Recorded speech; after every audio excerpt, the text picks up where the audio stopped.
like singles triple threat matches. It's only been tag matches with multiple teams.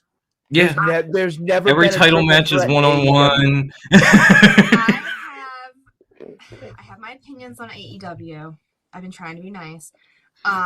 Here's my thing. Fine. Talent-wise, they have great talent.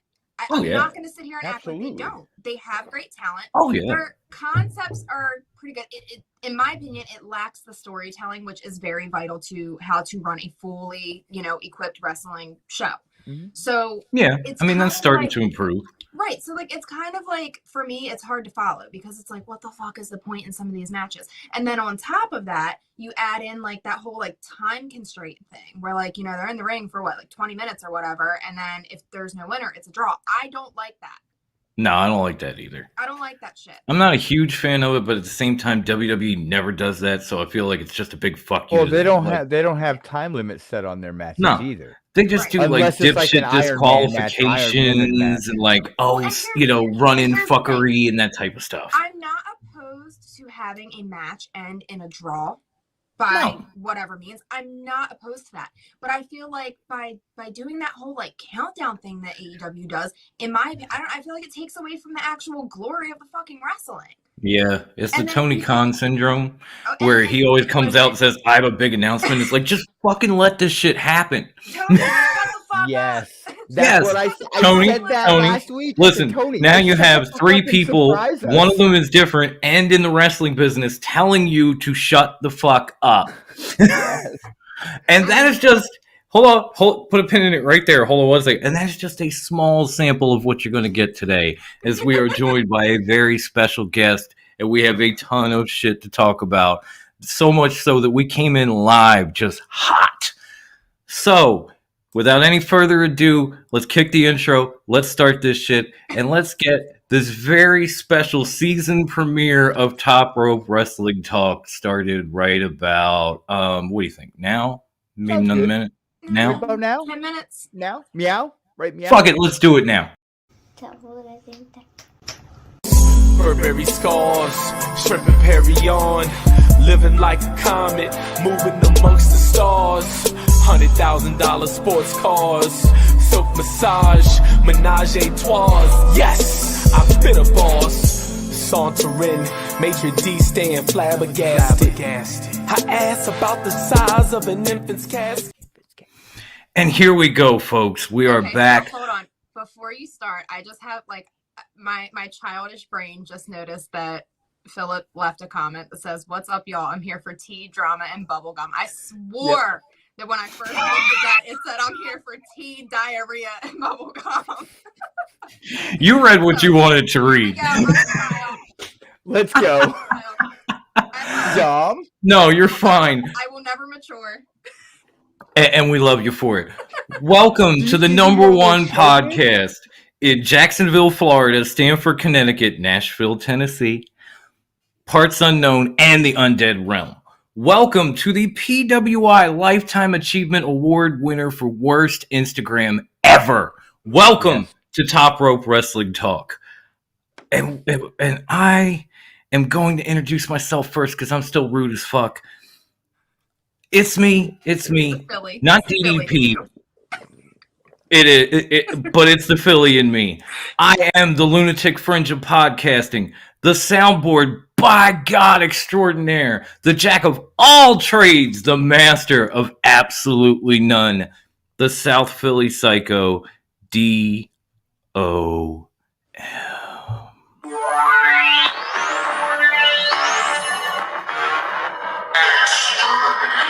Fuck it, let's just go. I know. We know the song. And of course, joining me, as always, is my right-hand man, the founder of Top Rope Wrestling Talk, the salt of the earth of podcasting, the biggest MJF mark you will ever meet, the high-class one. Wait a minute, little beer. Okay. Bruce.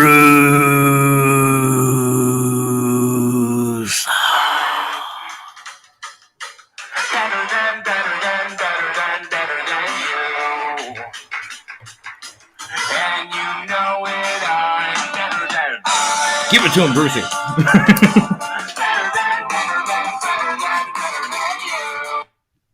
Yes, I am. And he fucking knows it. Yes, I do. See? Yes. And of course, please welcome our very special guest. She is a host of the Rewind Wrestling Network, and I don't know if I can drop the big spoiler, so I'm gonna keep it hushed.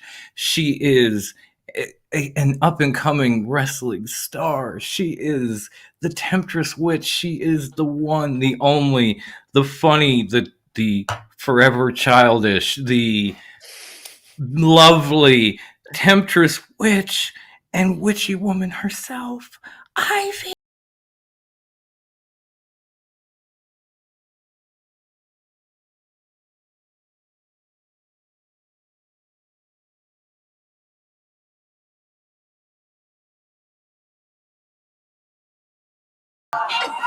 It's a whole ass. It's yours. It's all yours. You need to come out to that. I am, after all, everybody's favorite witch. So, Yes. Absolutely.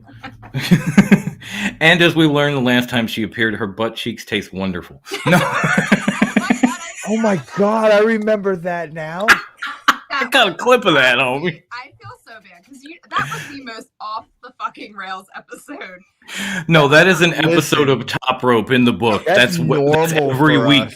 I know this is season 4 on our audio platforms. That's every season. And I got to talking about butt plugs, and that everything just went downhill from there. So. It was wonderful. I enjoyed every last second of it. That's why you're back, because we love you. The funny thing too is like every once in a blue moon, like Grandma Wendy will like tag me in like a butt plug post on Instagram or something like that. It's the greatest thing ever. This wouldn't have lasted long if I spit Guinness all over my equipment. Fucking. Good times though. Good times. Now, I know Brucey dropped a bombshell on us, like as we were pieces, like just deuces. He was like, "Wait, Jeff Hardy said this." I'm wondering, Brucey, do you still have that quote? Because I want to start there and I want to move forward. I actually think I do, and it was kind of Oh, what's up? What's up, guys? Everybody's getting in the chat saying, hell yeah, what's up? And, well, a few other things, and we're not going to. Yeah. It just sounds like a personal problem. Now it's about Venus promo. I can't get it together. That one killed me. Pepsi Phil is king of the comments, man. He's many things. He's Prince Petty. He's king of the comments. God. So I don't have the exact quote in front of me because I can't. But listen, damn it, Brucey, you had one job. This is the gist of why he said what he said. It was pertaining to his drug tests and passing his drug tests in WWE in an interview, and them asking him about WWE, and he said, "Fuck WWE." Yeah, basically he was talking about how they wanted him to go to rehab and pretend like he failed that drug test, and then they would bring him back and they would put him in the Hall of Fame and all this other shit. And he's like, "You think I care about any of that? I care about my loved ones, my family, the people that support me, my fans. Fuck WWE." Yeah. And then, of course, later on in an interview, he kind of let it slip that he was eventually heading to AEW. Yeah, I mean, was it a secret? I don't think it was a big secret. I mean, we could have guessed, but there were people like Ivy herself was saying, like, okay, if Jeff is done, I'm good with this, and that's her man, That's my man. Listen. All right. Now see, look. Now y'all got me all like I gotta scoot in. Okay. Go right ahead. She's in. She is all in on this show. She is all in. I have been putting this all in. I have not really spoke much publicly about it on social media, nor have we really discussed too much of it on my podcast. So or our podcast. I'm over here acting like it's mine. It's definitely not mine. But we haven't discussed it. Really, and I've kind of been holding in all these feelings about it, and it's bugging the shit out of me. So I'm gonna let loose a little bit. So go for it. First and foremost, okay, we know if there is a Jeff Hardy fan in the world today, it's you. Any crazier than me, I highly doubt it. So my whole thing is I adore that man. I love his style of wrestling. There's nothing about him that I don't like when it comes to his career. Okay. Right. Even his time in TNA, when a lot of people were like, oh, I didn't like what Jeff Hardy did in TNA. F that. Blah, blah. No, I was good with it, except for maybe Drunk at Victory Road. You know, aside of that. Listen, but I will tell you, I think that some of the creative things that Jeff Hardy did in TNA was top notch. I was here for it. And I have been saying since the return of him and Matt at that WrestleMania that it would be fucking wonderful for Jeff to be able to bring that gimmick back. Bring back Willow. Oh, yeah, Willow. First of all, I feel like WWE could have executed that really well if they would allow him to do it, but they won't. The entire time of this more recent scenario of him, you know, like appearing to be drunk and staggering and sluggish in the ring or, you know, high or whatever, I said from the fucking moment, I'm like, I that's not what I saw. And that's his way of walking out. It's not just me being biased. What I saw is I saw for quite a while now that Jeff Hardy's been used as essentially a freaking jobber. Okay. Yeah. Why? You could do so much with him. If you are going to use him in a position to like just kind of fill things in, fill it in and allow him to help build up the up and coming talent. Okay. There's no effing reason to just let this man sit in the back who has so much skill, so much ability. He could literally pass the fucking torch to someone and they wasted it. Okay. On top of that, he's also been through so many injuries, especially in the last 10 years, and his age, it's creeping up on him. He's only getting older. My thing is what I saw in the video footage that I was able to get my hands on and in my research, I saw someone who is working through pain, working through frustration, and it's no secret that he'd been fighting, first of all, to use No More Words as his entrance for quite a while, and they finally allowed him to do that. But I know that he was trying to do the Willow gimmick or something different, and they were not allowing him to do it. I saw frustration. I saw someone who, and I recognize that because I myself have had that moment where you're just fucking done and you just got to walk out because you don't. That's what I saw. I saw someone who was just done, over it, tired of it, and just bounced. Okay. And I don't blame him for that. And then all of this, you know, comes out about everybody accusing him of being on drugs, being drunk, whatever. He did his fucking drug test and his fucking test came back clean. Right. He passed all of them. So after that, now we have WWE like, oh, whoops. Hey, my bad. Sorry, I accused you of, you know, being a fucking addict or relapsing. But that pissed me off. Come on back. Come on back. Finish out your contract. And Jeff we'll wasn't put having it. So then you like, in the Hall of Fame. You. Here's your ring. Here's your Hall of Fame ring. Come on, come join the class. He said, "Fuck no," and I can tell you why. You do not accuse an addict of relapsing when they have worked that fucking hard. Jeff, I don't care who you are. Jeff Hardy has always owned up when he's fucked up. Yep. Fact. No, I'm a recovering addict, and I approve of everything she just said. Okay. So, in conclusion, what you do not do is accuse an addict of something when they've worked that fucking hard, because what you're going to do is re-fucking traumatize them, and that whole riffraff and that mental and emotional pain that person is going to go through from being accused like that is actually going to turn around and potentially make them relapse. So in my opinion, I have no fucking problem with Jeff Hardy telling WWE to fuck off because they deserved it in that scenario. Now, absolutely. Whew, I'm ranting. We know. We can hear. We love it. I really feel quite passionate about this, right? But AEW. Do I want to see Jeff Hardy there? No. I don't think that he is going to be any more satisfied there than he is at WWE. If the only option that's going to, you know, the only thing that's going to bring him in that's going to give him that satisfaction is the ability to A, still wrestle, and B, not do so on such a, you know, crazy schedule so that he can be home with his family more, I understand it. But I don't think that that's what Jeff Hardy needs. I think that Jeff Hardy is so talented, not only in the ring, but he's also talented with his music. I think that he could 100% just step away at this point, not risk re-injuring yourself, not kill yourself in the freaking ring, And I think that he could walk away still with the dignity and fucking respect that he deserves. And let him work on other things. Let him focus on remaining healthy, staying clean, spending time with his family. Because that's what someone who has spent that much of their fucking life giving this industry everything that he possibly had to give deserves. Yeah. I mean, there was so many missed. Brian, what's happening?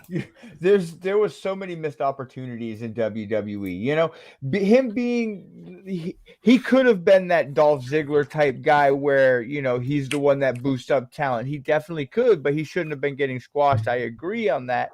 You know, the Willow gimmick, the reason they never used it is because it wasn't their idea. Just imagine if they didn't, I can't say fire, if they didn't let Bray Wyatt walk, imagine the feud Willow and the Fiend could be having right now. Oh my God. Stop it. Because or even as a tag team. This is why we need them someplace else for one match. Impact would not be a bad suit if it was just a one match thing. And the anywhere, other thing, anywhere. My backyard would be a great spot. I have a place in mind, but I'm gonna shut up. Matt and Jeff are actually doing a farewell tag, basically a farewell tag team match. Open invite. Jeff. One night only. Oh, I'm sorry. I got stuck reading the comments real quick, but no, they're actually having a farewell tour on the independent circuit right now. So, Bruce's beard is glorious as always. That Ivy chick looks kind of familiar, right? We love you, Ref Amy. That's Ref Thick. That's my girl, Ref Thick. Best ref in the business. In case you didn't know it, she is thick as fuck with a fire emoji. Oh no, she thick. So I mean, as Amy's about to be my roadie because her and I are making the trek to Nashville together here. So that's gonna be fun. But continue. I'm sorry, I didn't mean to cut you off. No, it's good. It's good. I can't wait. We're used to this. Wendy does it all the time. Can I finish my thought now, yes, Ivy? You may. No, I think Jeff going to AEW is going to be like the Hardy Boys' final run. It's going to be them being able to put the nail in the coffin as being one of the greatest tag teams ever. Because they're gonna win the AEW tag titles down the road before they both walk away, because they're both getting ready to step away. Listen, I don't know how Matt Hardy has stayed in the game this long, just for the simple fact, you know how many kids that man and his wife have had? That's why he's like, I gotta get away from these damn kids. That's understandable, and I get that, and I do feel that is likely what we're going to see. The wrestling fan in me would love for them to start and end in the same business. However, obvious circumstances, I now don't see that happening. So if they are going to end somewhere, I would like for them to end together, wherever that may be. AEW, yeah, I hope that AEW does not become like their home for, you know, a really long time. Like let's do the thing, make it quick, and just let both of them go and just enjoy life, and let's remember them as the greatest fucking tag team of all time. I don't care what anybody says. That's my opinion. So yeah. No, I'm with you. And I love this, Pepsi Phil. I want Jeff to retire, have a battle of the bands. Brock's Y, Jens versus Fozzy. Whoa. Hold on. I'm sorry. It's not very often that I come across someone who actually knows the name of Jeff's band. So right? I just got really excited. Like, I mean, I knew. Brock's Y, yeah. Pepsi Phil knows all, man. That dude. I didn't know. I did. And the crazy thing is I've known the name of his band since his band was started many, many years ago. Because I was following back then. Ivy is tremendously biased to her love. Kev! Oh my God, Kev is in the house. That's my What's up, Kev? No, I gotta be honest, Kev. The question really becomes: is it love of Jeff or lust? So here's the thing that here's passion, the conclusion baby, it's passion. that Good cover. I've come to in this little segment about Jeff Hardy with Ivy. One, she's in love with the man. Two, Obvious. I'm pretty sure she's been stalking him for the last 25 to 30 years. I may or may not have been doing the same with Lita, but that's neither here nor there. I was talking Lita too. What's up, Dom? I may or may not have had my ex-fiance dress up as Lita for my birthday. Oh, is that Ivan? I love you too. Yes, Ivan. it is. Ivan! The Professor X of podcasting. What's happening, homie? Yeah. We love you too, by the way. You know, I like Ivy's here. We're You chopped said liver that now. You love me. Everybody loves Ivy. This Everybody. is very true. I am everyone's favorite witch. So All you gotta do is talk to Ivy for 5 minutes, and you will be an Ivy fan. Yes. speaking of which, Yes. go buy an Ivy fan. Go buy the shirt. At witchmaneuver.net. I gotta get one of those shirts. Yeah, you do. Go buy one. I'm gonna trade you. I'm gonna make up a Psycho shirt. We're gonna trade Psycho shirt for Ivy fan. I will be down with that. I can make that happen. Oh, but yeah, I mean, when it comes to Jeff, like, yeah, if he wants to make another run, like one last time, I'm happy. I want to see him and Matt back together because Matt Hardy is whacking AEW right now. That whole Hardy family office could get burned to the ground, and I don't give two shits. Not one and a half. So if they want to come back and do that, if he wants to pull Willow somewhere, and God, if it's Willow versus Wyndham somewhere, I'm gonna lose my fucking mind. Especially if it's Wyndham versus Willow at the Hardy compound. Then I'm really gonna lose my fucking mind. Bone in my body tingle. Oh my God, it was if he wants to come back for that kind of stuff, sure. And then walk off, do your band thing, be with your family, chill with your brothers, see your nieces and nephews, because Lord knows Matt Hardy never pulls out. Ever. If there's one thing that Broken Matt and High Class have in common, they do not pull out. They got kids everywhere. And we love them kids. That's all I'm saying. Listen, I feel like the last pregnancy announcement that Rebby made, I was like, didn't she just pop one out? She literally did. Yeah. She had like a 6-week-old. She was like, I'm pregnant again. I was like, did you wait for those stitches? What happened? She's absolutely beautiful, though, so I can't blame Matt Hardy for jumping on her every chance he gets. But it's like, dude, are you even home enough to make that many kids? Apparently. Oh God, what was the name of the gardener when they were the Broken Hardys? I can't remember. That was her father. Oh God, never mind then. I was gonna say the gardener's doing her, but that's her dad. So no. Actually, if you've actually, I know you guys aren't fans of the AHFO because I'm not either. But if you've actually paid attention to Matt Hardy lately, going down the road up until now, he's slowly starting to crack. He's slowly starting to backing away and break. And we get the real Broken Hardys that were in ROH and in Impact in AEW. So much foreshadowing, folks. Get the broken Matt Hardy and the broken Jeff Hardy that was in Impact. Listen. All right. Since we're talking about Matt right now. Oh boy. No, listen. I love the Hardy Boys. I love them together as a tag team. I've never really been a Matt Hardy fan when it comes to his singles runs.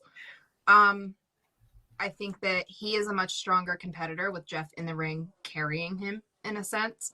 I did enjoy a little bit of the whole like him and Edge feud when the whole like Lita Matt breakup. Yeah, that shit was real.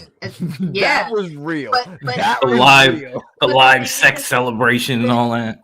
Listen, all right, it's amazing that kind of shit was even allowed on TV. But just like kind of just referencing that, I think that was so real and so raw because of the actual emotions and the backstory and everything that was going on. But that we were seeing like real anger and frustration coming out in those matches. But I don't feel that Matt himself really does that without, those actual emotional details being played in. But when he and his brother are in the ring together and they're doing their tag stuff, I think that he's always excellent. But I think that's because they have that brotherly bond, that chemistry in the ring together that keeps it really, really interesting. No, absolutely. Ivan can't hear me, and I don't know why. Well, she was having AirPod issues earlier, I don't have them in now. And So that could be one reason. but Kev can hear me. No, Ivan He can hear you now. He said, "Never mind. Now I can hear you." Good. I mean, even if you can't hear her, just look. You know. You guys are gassing me up. Don't be doing that. But you know, I'm gonna do the shittiest segue possible. But there are gonna be a ton of people looking at you in Nashville in about 8 days from now. So let's talk a little bit about CCW Meltdown. And I know this is what is this? Their like 18th year anniversary show that they're doing like in that. Nashville, something crazy like that. Like, congratulations, CCW. That's crazy. Listen, CCW has been wonderful. Because and honestly, like, I made the connection, you know, obviously through Rewind. So I have our little podcast that just kept chugging along to you know, thank for that. It's been great. You know, there was some talk for quite a while leading up to this past August, you know, of Nelly saying, come on down, come do a show. And I'm like, traveling, wrestling shows. It's been so long, you know, since I've been in front of fans.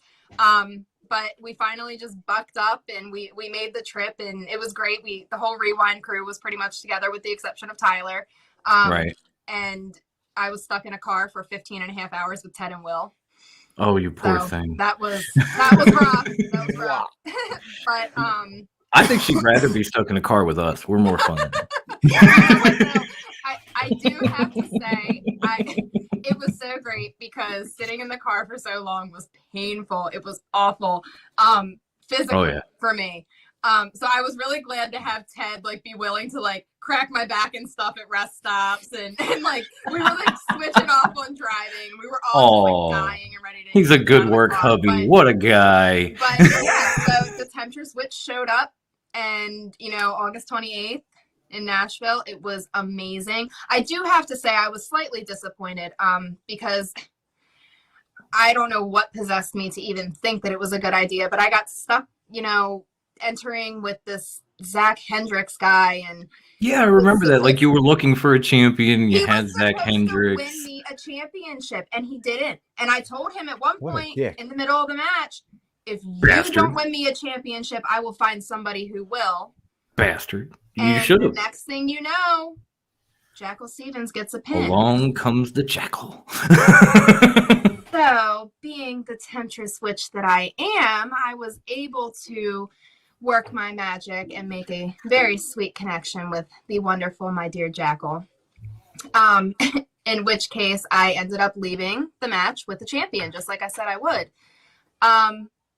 And, you know, I've been wanting to pop back in and, you know, grace the wonderful Nashville fans and CCW with the presence of the Temtress Witch.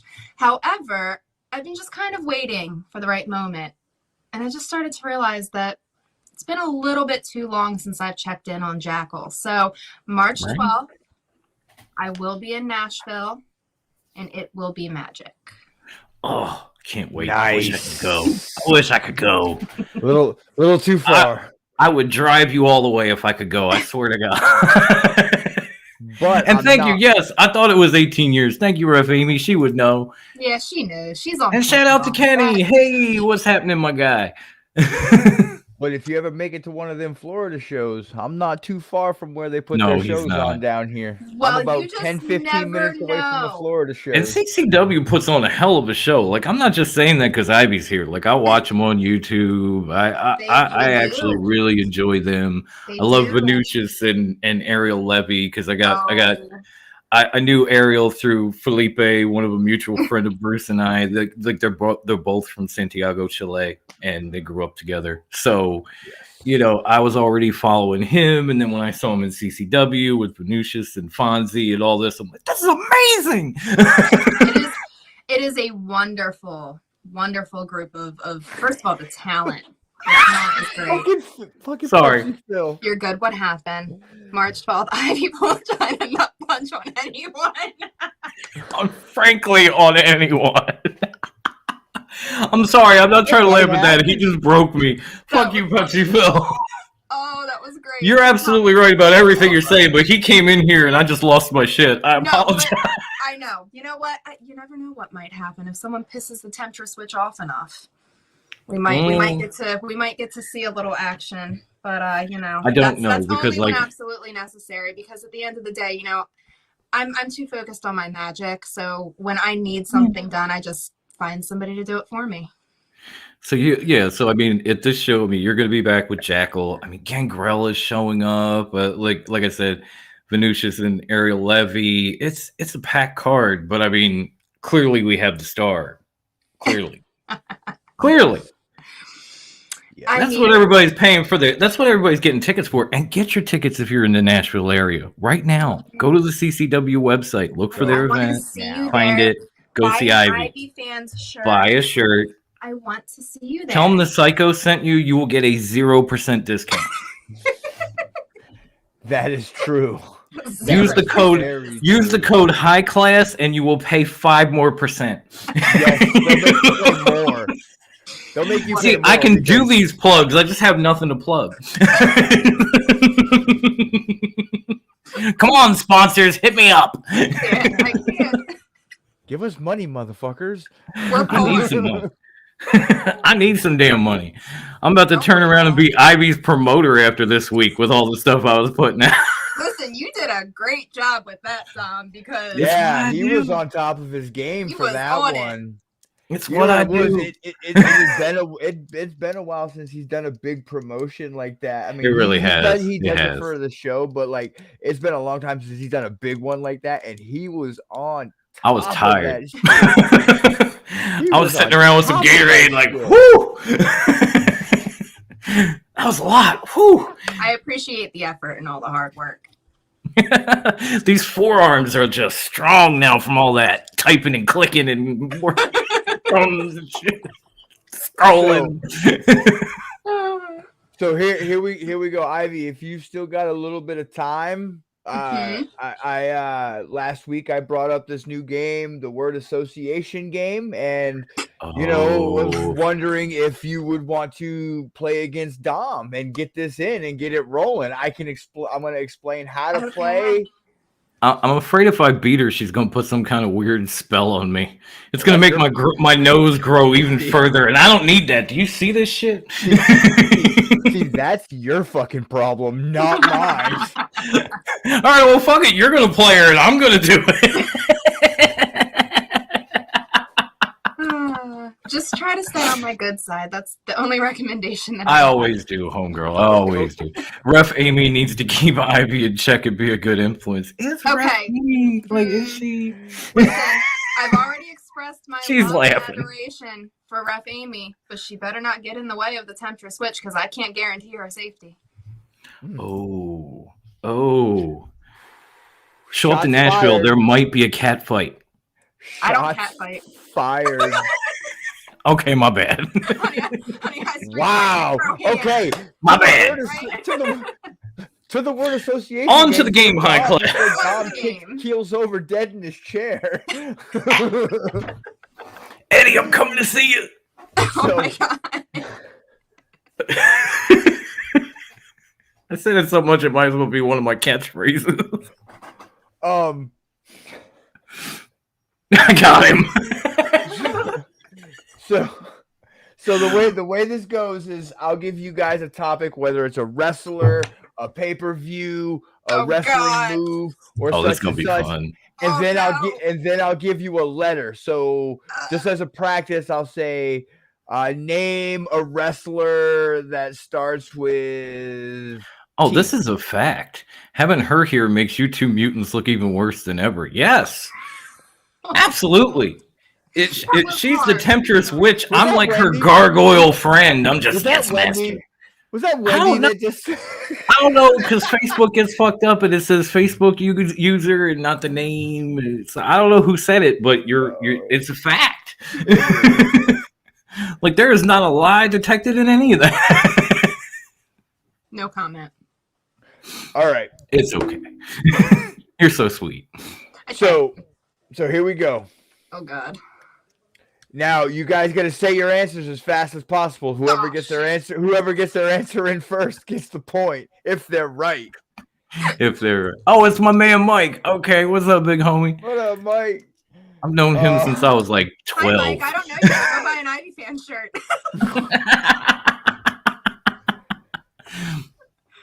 So here we go. Oh, We're gonna go with Support your local Philly girl. I'll be sick. Kensington name, chic. There you go. Sorry, name. He hates us right now. I know, he's so mad. I've worked so hard on this. I am never working with people from Philly ever. Name a pay-per-view that starts with a G. Gee. Gee, what the fuck? Fuck me. I'm thinking a pay-per-view that's I can't even Google it 'cause I'm using my phone. Time. Great American Bash, Great Balls of Fire. Okay, who remembers Great Balls of Fire, homie? Come on now. I just remember the name. Look at 'Cause it Great was American awful. Bash. All right, Okay. here we go. Number 2. Name a manager that starts with a L. Leah Rush. Yeah, he managed Bobby. But he's a wrestler. Yeah, But he was managed married to Bobby, him. though. It still counts. Why are you fighting for her to get the point, jackass? You Because should've he said knows something. I Because she got it. All right. I'll give it to her. Where the hell? Because she got it, though. Like, I'm not going to steal a point from her. She got it. I threw my pen. Here we go. Larry All right. Sharp. There's a good one. Yes. Thank you, Mike. Lou Albano. Yeah. Name a wrestler that starts with B. Bobby Lashley. Dante.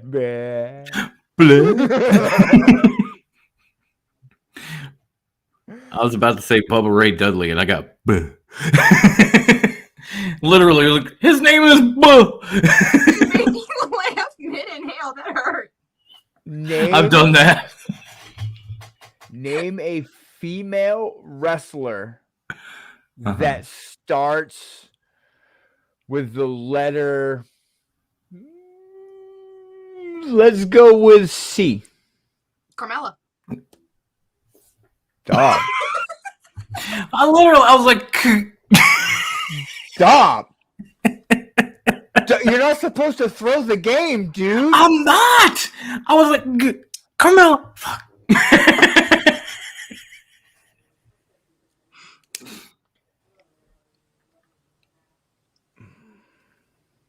He's trying to get me this time. I like that people are playing along in the chat. This must be a good game. Yeah. Brian Cook said the witch is working psycho like a part-time job. She really is, Brian. She really is. Now, This is a total squash match right now. name a world champion. Only big gold. Ric Flair. Did I give you a letter? Oh, I thought you were just saying name a world champion that won with only big goal. Okay. I didn't even get. Dude, what the fuck? I'm getting my ass kicked, okay?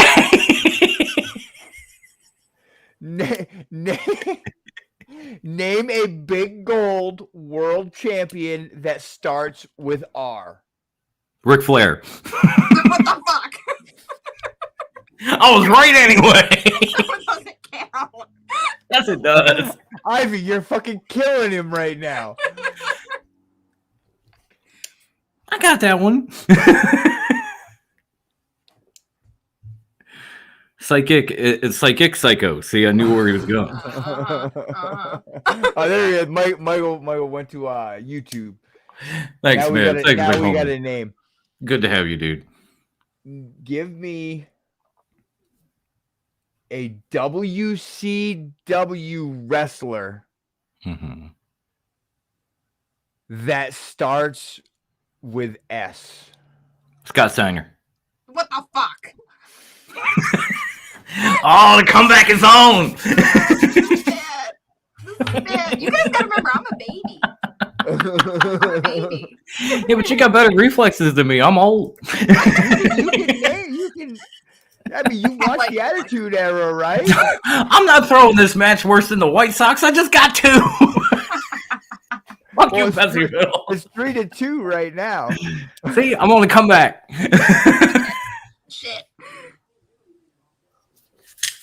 Name a woman's champion in the United States that begins with B.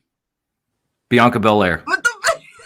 What did you say, She's Becky not a world Lynch when you champion started right now. talking? Becky Lynch. Like right now. Becky Lynch. I said Becky Lynch before you said Bianca Belair. You did not. Or no, I said Becky Lynch before you said Becky Lynch. Shit. See, you got me all messed up here. God damn it. I hate it here. I'm never coming on. You this hate show it. again. I'm never. You coming love it. back. All right.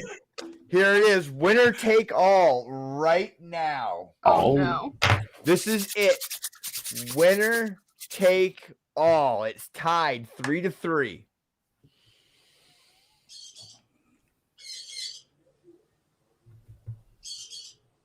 Like, come on. We're both just like, name an X Division champion that begins with C. Christopher Daniels. What the? All right. Fallen Angel, baby, for the win. Tell me I'm throwing some shit. I love you, Ivy. I'm sorry. Oh, shit. That was actually a lot more Forgive fun. me, my witchy woman. That was a lot of fun. That was a Listen. lot of fun. Dom is very lucky that he has, up until this point, had a very good rapport with the Temtress Witch, because otherwise his ass would be hexed. And it was so close. Oh God. I was nice. I gave you a head start. No, I'm kidding. I don't. But if anybody watches our show, you would know I do not do well with on the spot shit. Like my brain just stops at one point. I know. After the day week life I've had lately, I was just sitting here at the beginning like, boo. We both had a rough week this week. I was waiting for an MJF answer. He didn't ask anything that required that. No. I'm amazed he didn't, to be honest with you, Mike. You know, I mean, it is him. Listen, it was only the first time we've played it, so MJ. I believe actually Chris Sabin is exactly who I was thinking of. Was Chris Sabin? Oh, Pepsi Phil said Chris Sabin. Okay. Yeah. So I just want to let you guys in on some breaking news. It's been a little bit longer than 16 minutes now. Ricochet has defeated Sami Zayn for the Intercontinental title due to interference by Johnny Knoxville. I never thought those words would ever be put together in a sentence, ever. The so-called Oh number 2 babyface on SmackDown beats Sami Zayn, but not clean. Well, of course, you had to have Johnny in there, because then they got to have a match at WrestleMania, which is going to be awful. Fucking Knoxville, though. Johnny fucking Knoxville, man. Oh, my Knoxville's God. actually a cool person. I got to meet him before. No, he's cool. But just like, why?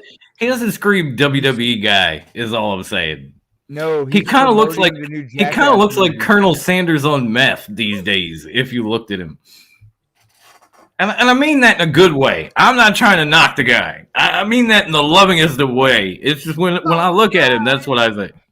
So I just took Knoxville better be lit on fire at WrestleMania. That's the only way I'm watching, Ref Amy. He better go through a flaming table. Better go through. Sami Zayn better put him through a flaming table. No, you know, it's Johnny Knoxville, so it needs to be something like not just a flaming table, but like a table with a flaming bag of dog shit on it or something. Like it's Johnny Knoxville. And thumbtacks, lots of thumbtacks. And thumbtacks, yes. Maybe some Thumbtacks barbed wire. Like, you know, it's Johnny Knoxville. It's Captain Jackass. It's got to be up a notch, is all I'm saying. Homeboy's getting up there in age, though. I'm afraid the osteoporosis might kick in and like right? You're not wrong. arthritis. So you know he's. I mean, I'm already feeling that, and I'm younger than he is. So. My arthritis gets to acting up when it gets cold out. Oh. And don't even get me started on this hernia I had operated on, man. The weather switches. It's like, oh, everything's tight. My my current issue leading up to like 30 is knocking on my door, right?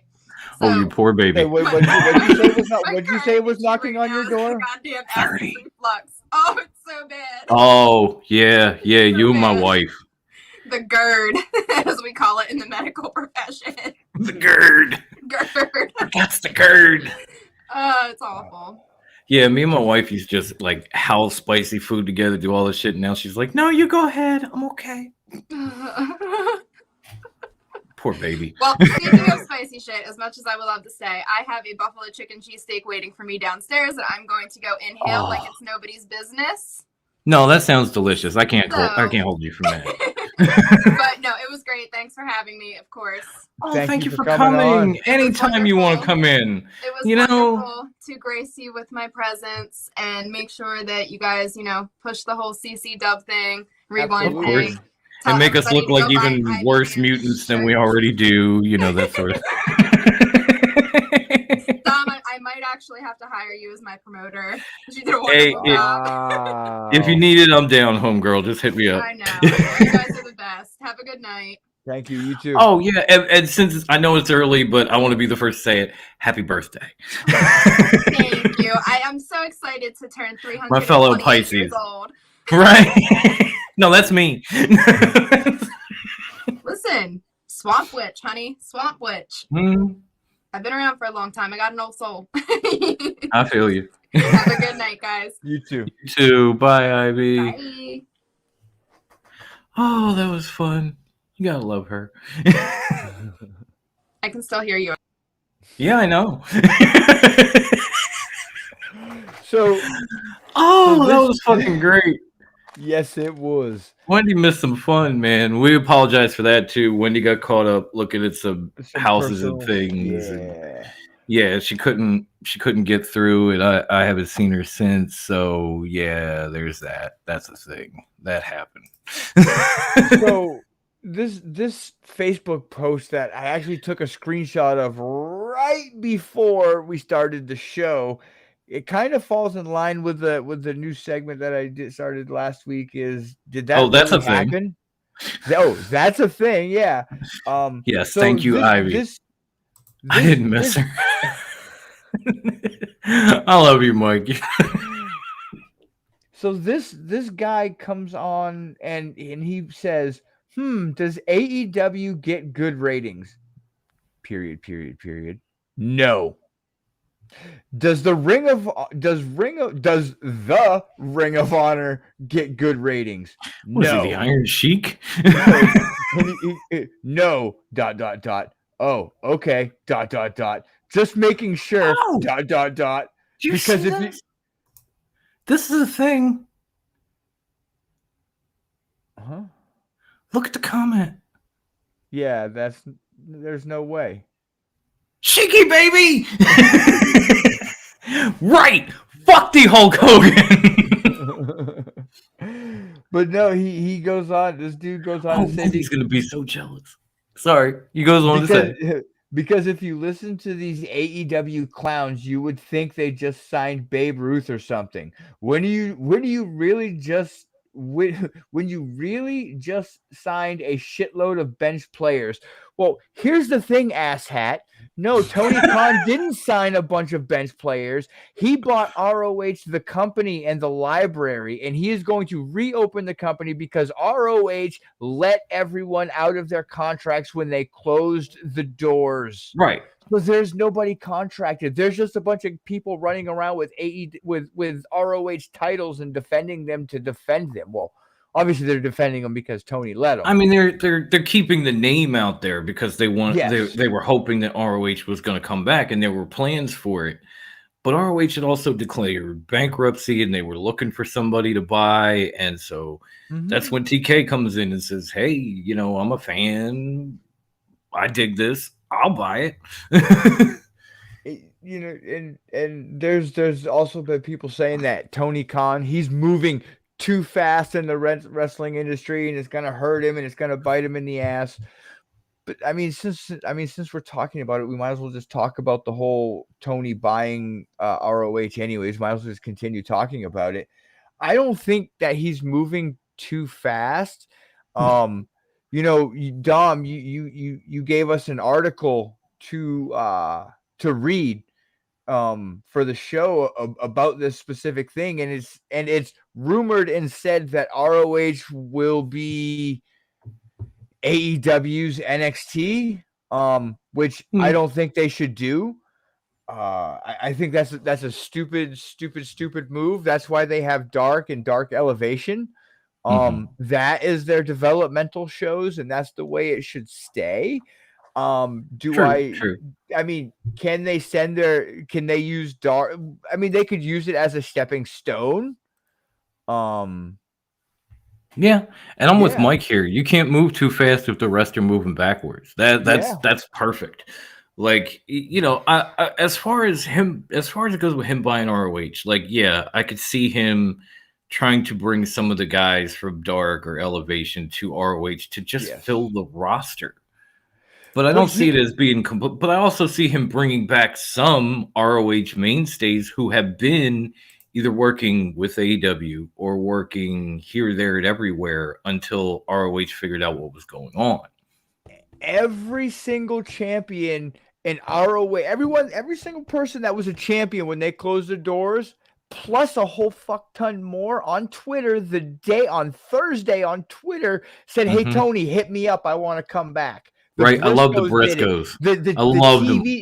Their television champ did it. The Briscoes are like, good shit, Tony. Now when do we get to fight FTR? I'm like, now when do we get FTR? Like all these mainstays of ROH want to come back, and they want to rebuild ROH. And here's the thing: if they do it, and when they do it, they need to go back to the original ROH, where the handshake at the beginning of the match, and the original rule set that they had. Bring back the ROH that everybody fell in love with. That was absolutely. Bring back the ROH that Tony Khan admitted on national TV he was a fucking fan of. Like it was when the original ROH kind of morphed into an AEW or a WWE style show. No more handshakes, no more code of honor, nothing like that. It was like when Hulk Hogan and Eric Bischoff came into Impact and did away with did away with a 6-sided ring and brought in a traditional 4-sided ring. Well, the 6-sided ring is what made Impact special. Yeah. Why would you want to make them like everybody else? That's what made them special. And that's what made ROH special, was the code of honor and the handshake and stuff like that. Right. Like I agree with Mike here again. Like, I know he lives that heel lifestyle, but at the same time he can be very, very wisdomous, which is why we used to hang all the time. Roman versus Brock at Mania, it's becoming a ritual. There's nothing to do with that match anymore. That's the whole Mania Big Bang. It's just like, oh, we're gonna Brock and Roman again. Oh, we're gonna Brock and Roman again. It's old.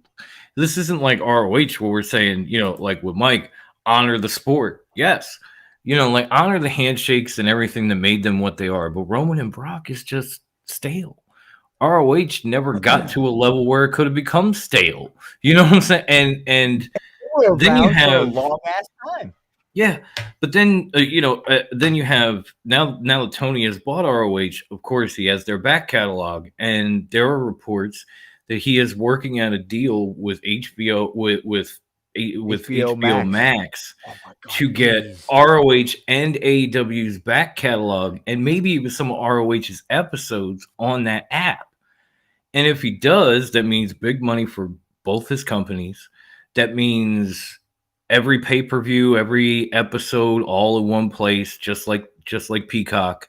That means, that means more revenue to pursue with both your companies, bigger names and bigger shows, like bringing back All In and involving New Japan with ROH and AEW and maybe even Impact and whoever and NWA if you want, like you did the first time, because you have the money to play with. Especially if you go to HBO and get it, HBO Max to get a deal there.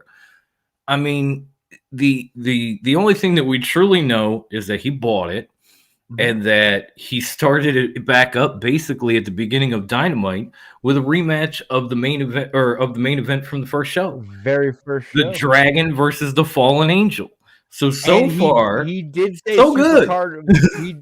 He did say Supercard of Honor, the show that they said would happen in April, is still going to happen. It is still happening. Yeah, and like I said to you off camera, like they can't just. I understand what they're trying to do with the dark guys and everything, fill the roster a little bit, do whatever. That's cool, but you can't just have an ROH pay-per-view with these dark and elevation guys in a few weeks and expect people to buy it.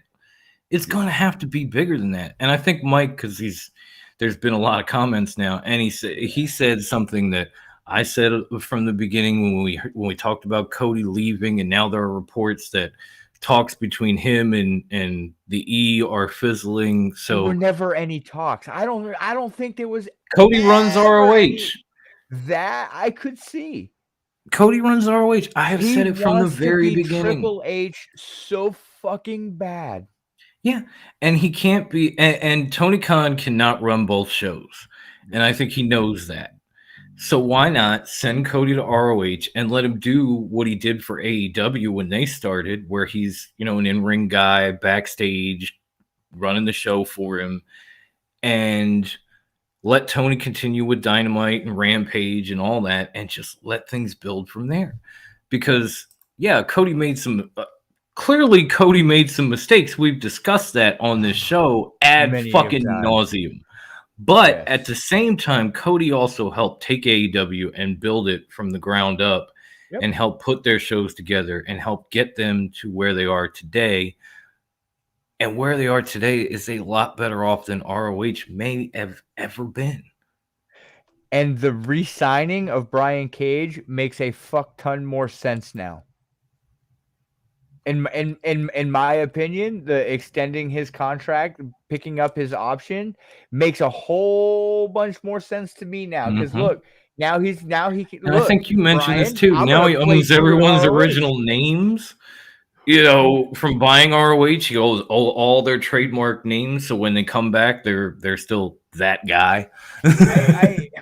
I don't think a lot of their wrestlers were trademark names like WWE. I honestly only think WWE is the only company that does that. I don't think, because everyone in ROH that was there that got let go when they closed the doors has their original name. If there they may were be a couple, there may be if a couple they were here exclusive, I think they were, because they had their own.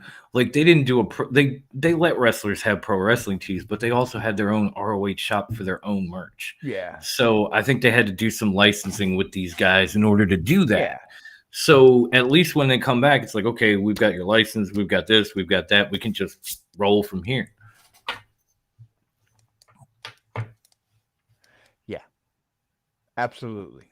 So, with that being said, and rolling on to another tweet that has the internet wrestling community in a buzz. Going bonkers. Oh my God, they are going nuts. Like, holy shit. Like I read, so here it is. Alexa Bliss made a tweet that sent the wrestling community, the Twitter wrestling community, in a tizzy, I'll say. They sent him in a tizzy. I hear you, but I got that too. Like, I know Hook is still young, but I agree with Big Mike here. He could be a lower belt champ in ROH like tomorrow. Whereas in AEW, you might think it's too soon. With ROH, it's like, yeah, I mean, he could be your TV champ or something, or be your pure champ the way he goes, that type of shit. I can see that. I'm waiting for Bryan Danielson to win that. But back to what I was saying is Alexa Bliss made a tweet, and all she said, and all she said was, "Love you all with a black heart. Just wanted you to know." The whole fucking wrestling community thinks she's leaving WWE. Listen, because of that? Linda, listen. I don't think she's ever leaving that company. And if she does, I think she's gonna. Yeah, it would be, but I don't see her wrestling anywhere else. I can't see it. Does that mean she won't? No, I just can't see it. I think if she leaves WWE, she's gonna go do something else. Like, yeah, I don't see her leaving and going to another promotion. Like that's not Alexa Bliss. It's one thing if they were to, quote budget cuts and let her go, but I don't see her just walking out the door. yeah, I can't imagine it. And to say something like that and have it be taken as like, oh, she's leaving. All I can say to that is only on Twitter. Right. Only like on honestly, Twitter. only on Twitter. I got Ivy texting me while we're going here. She said, "Thank you guys so much. That was great." I was, "Oh, thank you. Like we can't thank you enough. That was fucking amazing." Wish you could have stuck around, but totally understand. That was fucking amazing. So here's something that me, you, and Wendy had some fun with in our top rope message board that we have for the show. In the old death triangle. Thoughts on Vince being the one that's inducting the Undertaker, like in a way. I get it. Like I understand. Yes, but at the same time, it's like, motherfucker, you've got Mick Foley, Stone Cold Steve Austin, The Rock, Triple H, Kane. I mean, honestly, if it couldn't be Paul Bearer, I figure it's got to be Kane, and then you get Vince. And I know, like Big Mike is saying, it should only be Vince, and that's fine. Like I can see why. Yeah, he understand he did give why. the guy a shot at this, and he helped mold him, and they work closely together from the very beginning. I get it, but I mean, at this point, I think what was it, Grandma Wendy, who said like the ghost of Paul Bearer? That was me. That was you. The ghost of Paul Bearer would be better. The hologram, but no. No, that's why I understand. You're right. You're I understand it because it was his creation, and the man never left. 30 years in WWE, and and honestly helped build the locker room and keep them afloat during the days and the years that WCW was whipping their ass. So I understand it. I get it. I felt like, man, I really want to see somebody other than Vince McMahon. I don't know if it's just because it's Vince. I don't know. Is the Hall like of holographic Fame... Paul Bearer just now here's the thing: is the Hall of Fame this year only the Undertaker, like everybody thinks it should be, or are there other inductees? Because if it's only the Undertaker, I'm sure we're gonna have it's gonna be like you'll have Sean will say something, Hunter will say something, and Austin, like some of these guys will come on and they'll say something, and then Vince will do the final, you would think. And they haven't announced anybody else going into the Hall of Fame this year, and we're still a few weeks out. Obviously, we got this MSG show coming up tomorrow. Brock's supposed to be defending the title, but that he's gonna keep. You would think he's gonna keep. I mean, you could say they'll pull some crazy shit, but does WWE pull crazy Godfather? Shit yeah, I forgot about the Godfather. Oh, the Godfather would be great. Tight. Yes, that is a good pick right there, Big Mike. Oh, no one wants to be Hall of Fame anymore. What's up, Kofi? You finally showed up for the wrestling show. I appreciate you showing up for everything, though. That's my man right there, Dirty Heels. Yeah, it was supposed to be. Well, yeah, we talked about that too earlier with Ivy Pepsi Phil, where it was. They said it was supposed to be him, Jeff, but it didn't. Not him and Matt. Yeah, he didn't. It wasn't him and Matt. It was just him, and he didn't want it if it wasn't him and Matt. I feel like if you're going to induct the Undertaker, you leave it at that. Yeah, because there's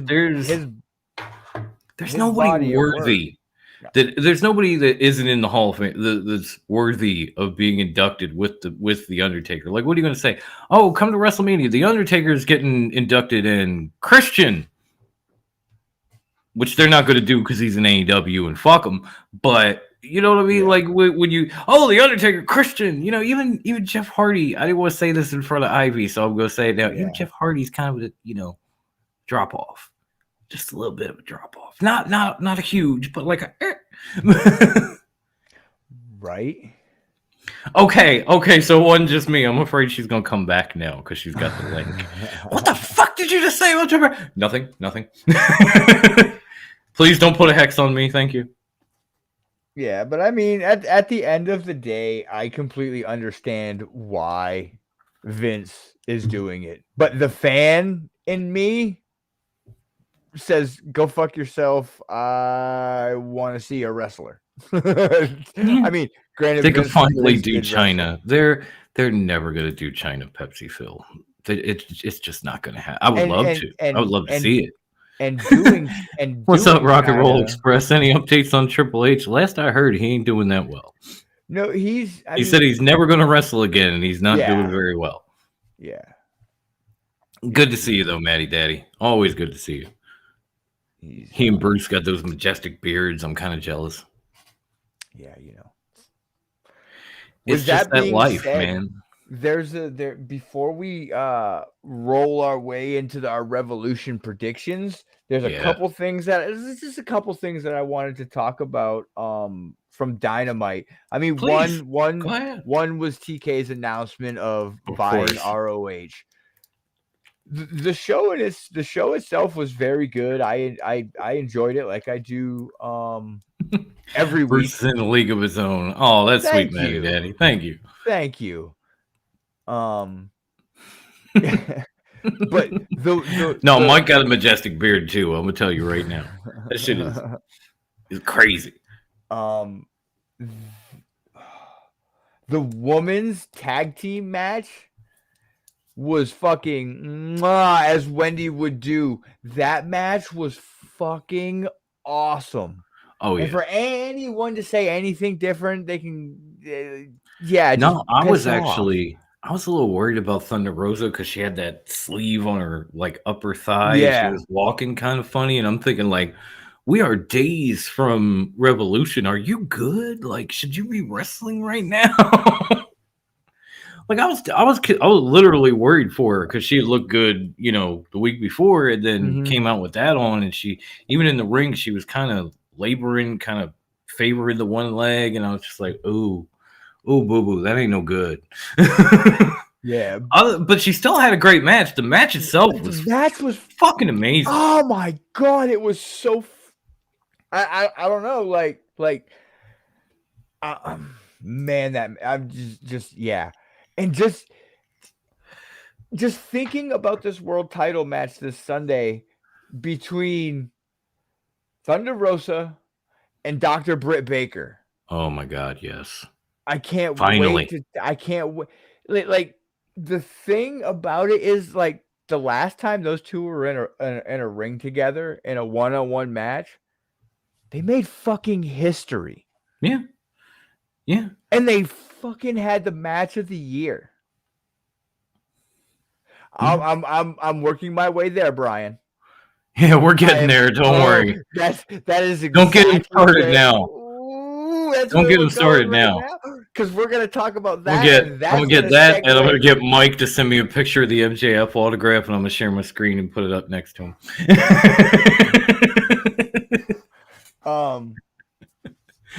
Yeah, we might as well. The cat's out of the bag. Yo, MJF. See what you did, Brian? God damn it. Oh my god, that was so. What did I say? Cool. Everybody's like, "Oh, he's too vulnerable. They're trying to humanize him." No, boys and girls. Sweetheart. No. He is trying to prove to you that he is as much of a cerebral assassin as the game ever was. That's all. And it worked beautifully. As he said to Punk, the devil made everyone believe he was gone. He wasn't real. Yeah. He wasn't real. But guess what? I'm the devil. Like, I'm a snake. I knew it. Knew it. It's in this motherfucker's head, man.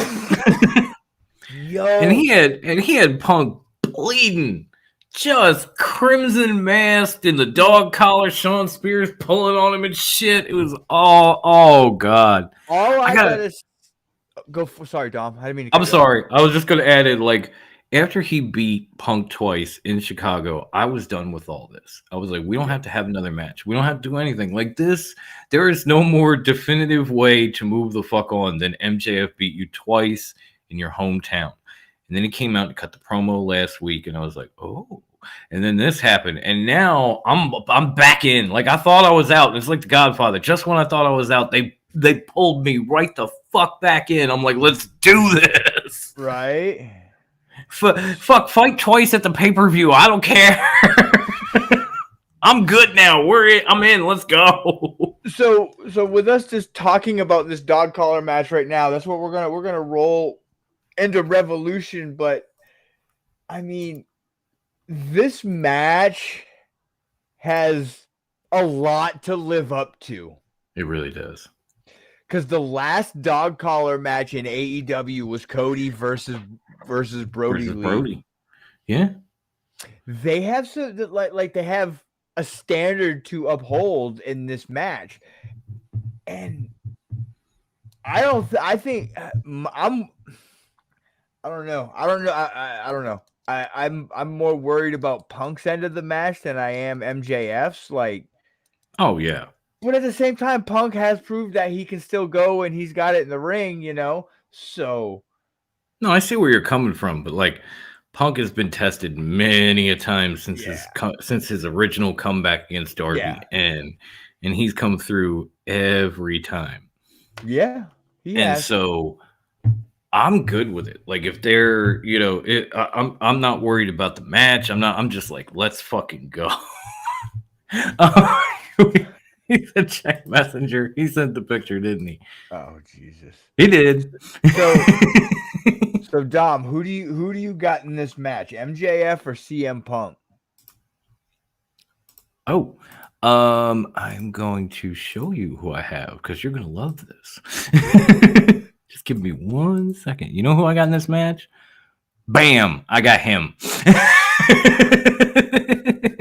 Fuck yeah.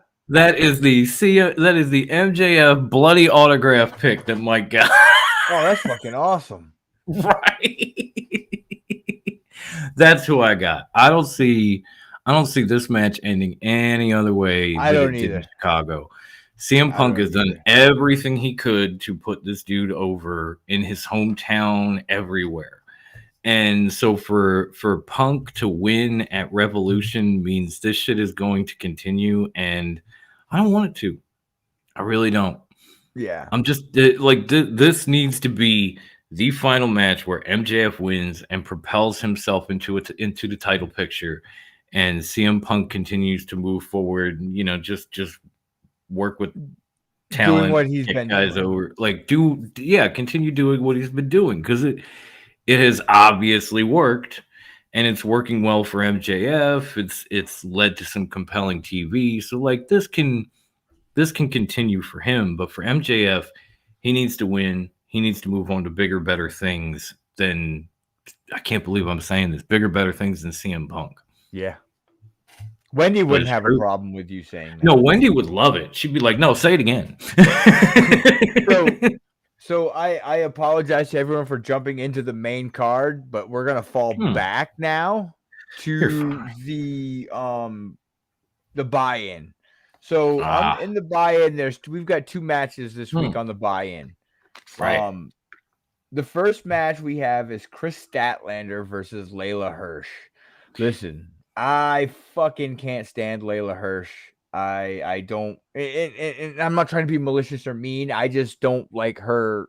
I don't know. I don't like her style. I don't know what it is. It's just my opinion. You know, people like her. I don't. You know, I don't mind her. I mean, she's interesting, but I'm not like the biggest Layla Hirsch fan on the face of the earth. Yeah, I don't even find her interesting. But even with that being said, she's gonna win. I'm picking her to win. Isn't it just kind of sad though that they did all this build for all these months with these two, and it's going to be settled in a buy-in match? Like I'm not, and again, like this is AEW saying like we understand where certain women are and what their level needs to be. Like they're starting to figure out like, oh, we need to put women like Britt and Thunder Rosa, Mercedes, even Jamie Hayter on Dynamite, and then we need to save people like Layla Hirsch for Dark or for buy-in shows, not pay-per-views. That sort of thing. They're starting to figure out like we have this tier of women that we can put on TV, and then we have this tier that still needs some work. So they're going to stay here, there, wherever until they're ready. And I think it's only made the women's division better because it's leading to better matches on television. Yeah, we're coming off like back-to-back weeks where we had banger women's matches. There was a week where they had 2 women's matches and they were both great. Even if one was Serena Deeb's 5-minute challenge, it was still cool. Serena Deeb's fucking amazing. That woman is awesome. I love these 5-minute. I love that she's fucking with these women in these 5-minute challenges. Like she looks up at the clock. She's like, "Oh, I got 3 minutes. Well, I can still beat this bitch's leg up for 35, 40 seconds before I tap her out. Okay, now Yeah. So moving on in the buy-in, this is actually a match that I'm interested in seeing because it's Hook versus Cutie Marshall. Oh, plugs. Cutie Marshall. But here's the thing: Charlie Harper's chunky stunt double is going to be fighting Hook. I just hope that Hook, like, I mean, he hasn't really had like a really long match. I mean, he's had like a 5-minute match, a 7-minute match. I want to see him in a 15-minute match. I want to see him in a 20-minute match. I hope he gets at least 10 to 15 minutes against QT. Yeah. And you would think in the buy-in that they could give him that because all they're going to do is show you the same stuff that they're planning to show you after Rampage, the Countdown to Revolution stuff where they go through the interviews and the backstage stuff and the build. So you would think they'd be able to give you a good, solid match between these two where it goes at least 10, maybe 15 minutes. Yeah. And I'm sure Hook is capable of it, but we just haven't seen it yet. Yeah. That's the biggest thing. So who do you got in this one, Dom? Oh, I'm taking Hook. Fuck QT. That motherfucker is going to be tapping and crying by the time this match is over. And he talks so much shit too, and he's just going to be... I'm sorry, Hook. So I'm not gonna lie, when I was filling out my prediction form for the group, like I had a hard time picking with some of these. Like I literally I didn't even do that yet. Actually, I did mine today. My bad, y'all. I would get that in. It's in Top Rope in the announcements featured section, whatever they're calling it now. So go fill out a form. Hopefully you get a title after Revolution. So the first of my head scratching, like, oh my God, I don't know who to pick matches is Eddie Kingston versus Chris Jericho. Yeah. Oh my God. Like, yeah, this one's 50-50. Because like you almost felt like Eddie and P&P were gonna make their way up. Like P&P was gonna separate themselves, get a title match. Eddie, helping them do that, is the inspiration he needs to beat Jericho. And then you look at the way that played out, and you see like P&P just being themselves, and Eddie's just being himself, and you're like, okay, this is not exactly where I thought this was gonna go. I but it's a thing now. It happened. Yeah. I don't know. I think it's gonna be a swerve. I think P&P just basically got Jericho's like trust back on Wednesday, and then come Sunday, he's gonna fuck them. They're gonna fuck him over. Yeah, I can see. I went with Eddie. By the way, I'm literally flipping a coin in my head, and I'm gonna say Jericho, but this one could go either way. It's gonna be a great match, and they certainly had a great, standoff promo back and forth last week. So I'm interested, but I mean, it could literally. It's like I'm picking Jericho like 51% to 49%. It's that close. Yeah. So you ready for the toughest pick on this entire fucking card? I guess so, homie. Hit me. Bryan Danielson versus Jon Moxley. Oh Who the my God. fuck is gonna win this match? Who the fuck cares who wins? You know who wins? We do. We do. Because like but we have to pick up. they first of all, they have to bleed together because after this they have to work together. Oh, so this is going to absolutely. be a knockdown, drag out war between these two. And I'm more worried about whether or not they both bleed than who wins. I mean, I'm just going to be real because I want them to work together. They have such great chemistry, like on the mic together, you know, in the ring, like they have so much knowledge to pass along, and there's so many guys that they want to do it with that I'm just so excited about that I might be. I'm not trying to look past this match, but I guess I am a little bit. But really, I guess in the end, I'm gonna say the Dragon takes the win, but it's gonna be close and it's gonna be brutal. So just buckle up and enjoy the fucking show. I'm gonna piss Ivy off right now. I hope she's not listening. Don't make me text her. The more. I mean, I picked someone in the forum, but the more I think about it, it's gonna be a fucking time limit draw. It's going to be a 30-minute time limit draw. Oh, I'd be so mad. That's the only way this match can end. I get it. To where their fucking stable will work. I get it. I do. They've used the time limit draw a lot. And they have. This is a good spot for it, but it would still make me kind of mad if they did it. Like, I would understand it, but at the same time, there'd be a little portion of me like, oh, come on, I want a fucking winner. or what if they're getting close to the time limit and Daniel Garcia and Lee Moriarty come down and kind of like finally stop them after they're almost fucking half dead, and they all walk out together and they I couldn't be mad at that. To be with honest, a double count out. Yeah, that'd be all right. But I'm gonna Who you say. Picking? Oh, you picked Brian, didn't you? Yeah. I don't know. I think do we still need you? Who's that? I mean, I think it's Ref Amy. We're doing predictions. If you want to come on. And of course, my voice text stuff's working right there.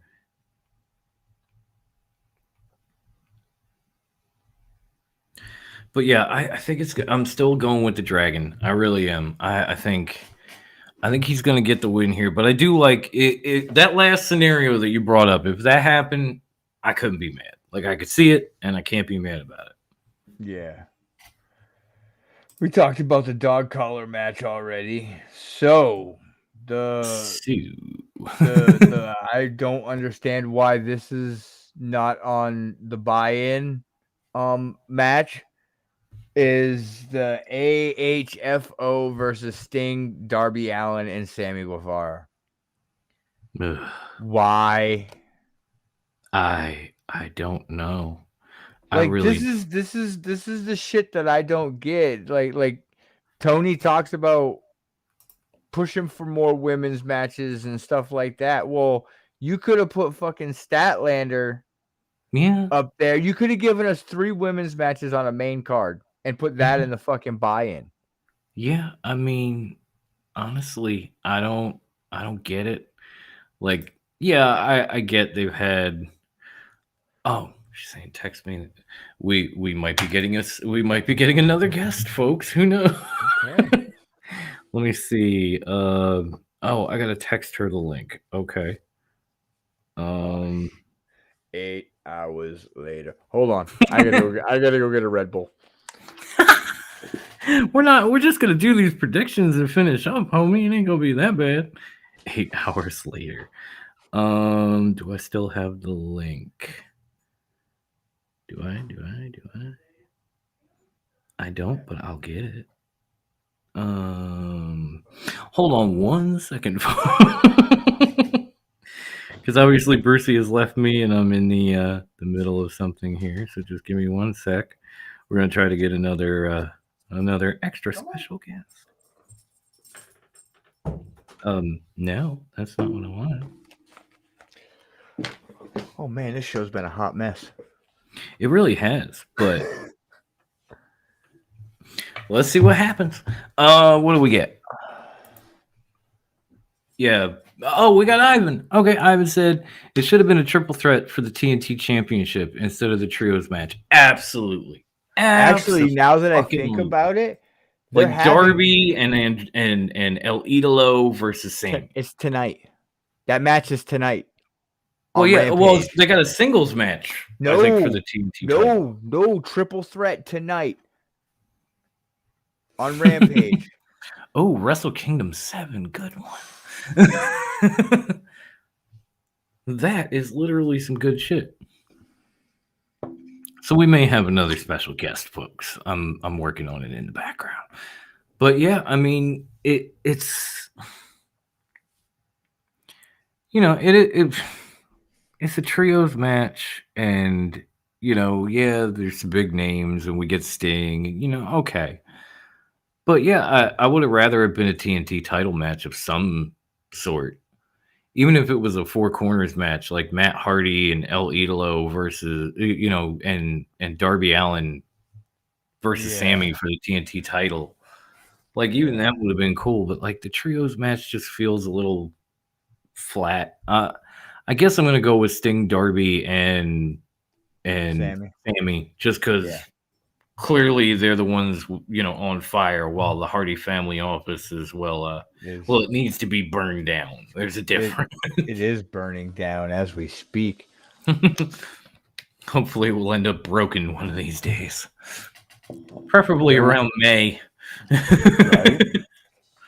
Okay, so now we have the Face of the Revolution ladder match, which features Wardlow, Keith Lee, Powerhouse Hobbs, Orange Cassidy, Ricky Starks, and to be determined this evening, Ethan Page versus Christian Cage. Right. I really hope Ethan Page wins that match. Yeah, me too.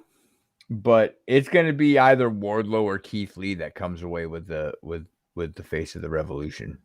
Yeah, I was thinking that myself, and I was also thinking Wendy was going to be here when we did this, so she was going to say Wardlow, so then I was going to come back with Keith Lee. Yeah.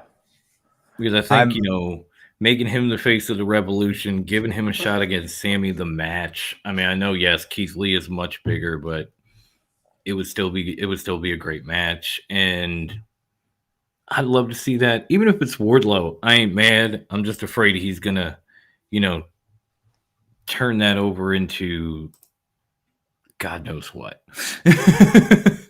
So we only got a couple. I think Keith Lee's gonna win. It wouldn't surprise me.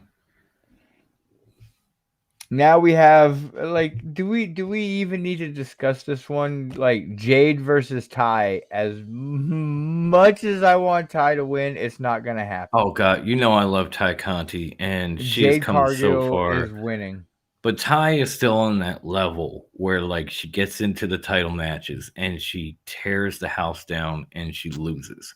Mm-hmm. She did it with Britt a couple of times. You know, she's gonna do it again with Jade, because there is no way they're going to take that title off her right now. No. She's still undefeated. No way. She's not losing her undefeated streak. Not yet. Okay, she's going to be here shortly. Well, we'll be waiting.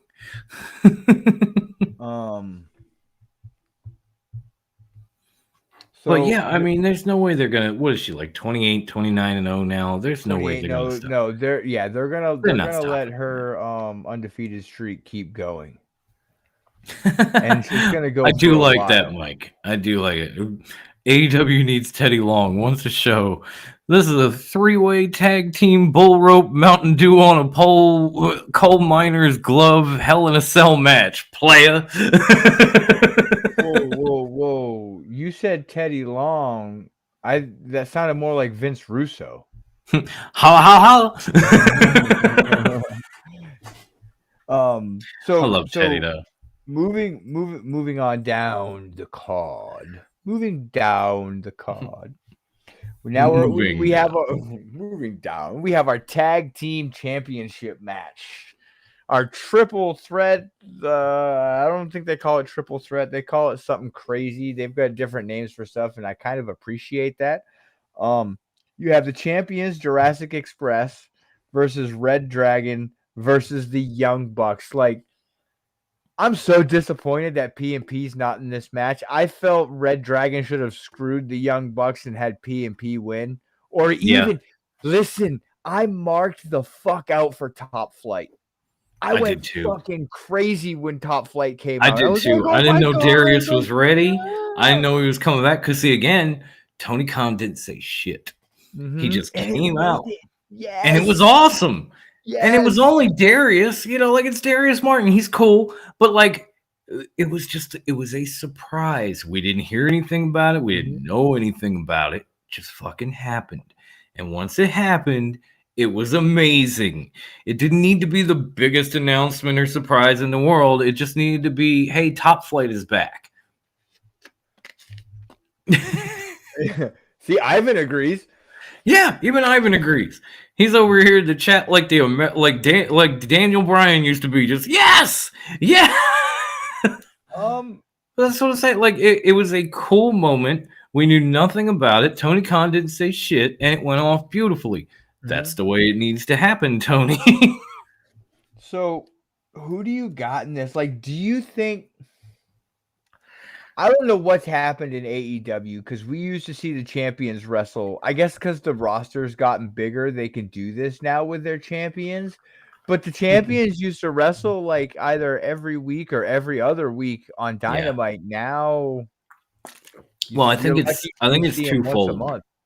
I think it's twofold. I think it's the roster has expanded, obviously, so they got more people to get on TV. And then once Kenny Omega got so beat up and he just, left to recuperate, they kind of thought, man, we need to slow down on putting our champions in these positions. Like, I know Kenny was everywhere, but he was also wrestling on Dynamite weekly, and it cost him a lot. So I think after that, they decided we're going to backpedal on putting our champions out there every week, and we're going to, work in some of this new talent and, develop some things and go a different route just to protect them. And it's smart, as far as this match goes, like, yeah, I'm with Big Mike on this one. I got Red Dragon.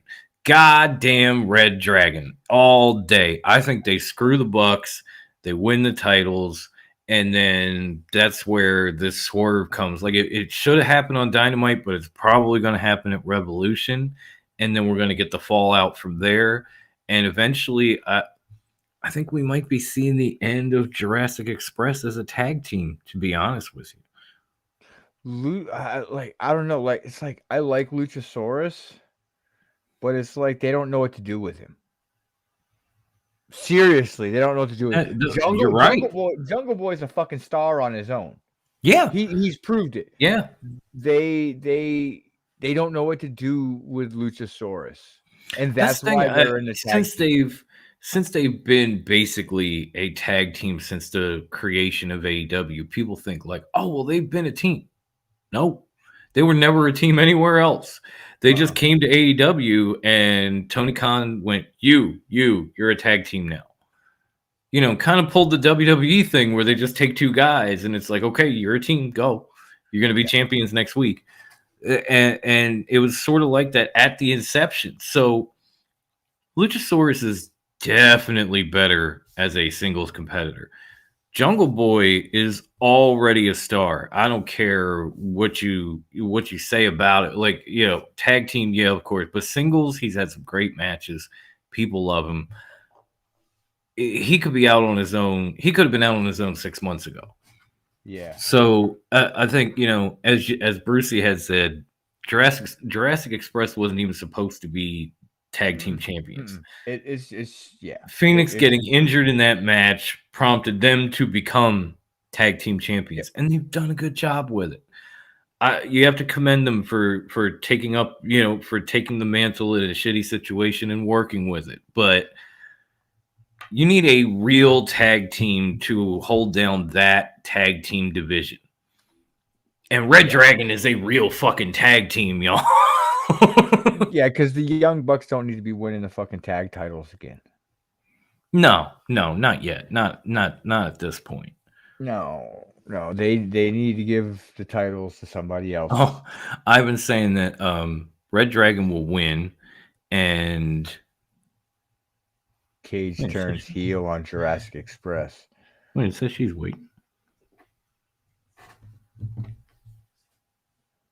Oh, that's Teddy. Okay.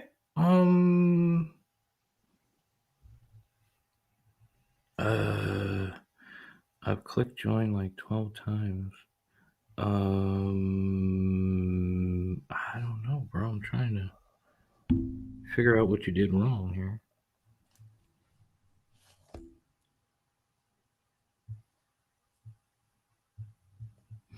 Oh, let's add a name and hit allow a couple times. I thought it was Ref Amy. It's Teddy. Okay. Okay. Well, that's cool. You guys might be you guys might be having a extra here he is. Powwow. Oh. There he goes. Hey, Teddy, what's happening? What's going on, my man? How we doing, my guys? How we doing? We're good. We're good, man. How are you? Everybody, please welcome my main man from the Rewind Wrestling Network. He is the man behind it all, really. and of course, he's Ivy's manager as well, the one and only Ted. Yeah, listen, sooner or later she's gonna fire me because I don't know how well I'm doing. She was just trying to hire me as her promoter. What? That double cross and she devil. She was like, all this shit you were out here doing for me just to promote this episode, you need to come work for me. Yeah, listen. You know, it's okay. I'm gonna put her up on the top step and I'm gonna kick her once, but there's only one step from the one step down. So I'm just gonna put her on the same step like 12 times and keep kicking her down. You know?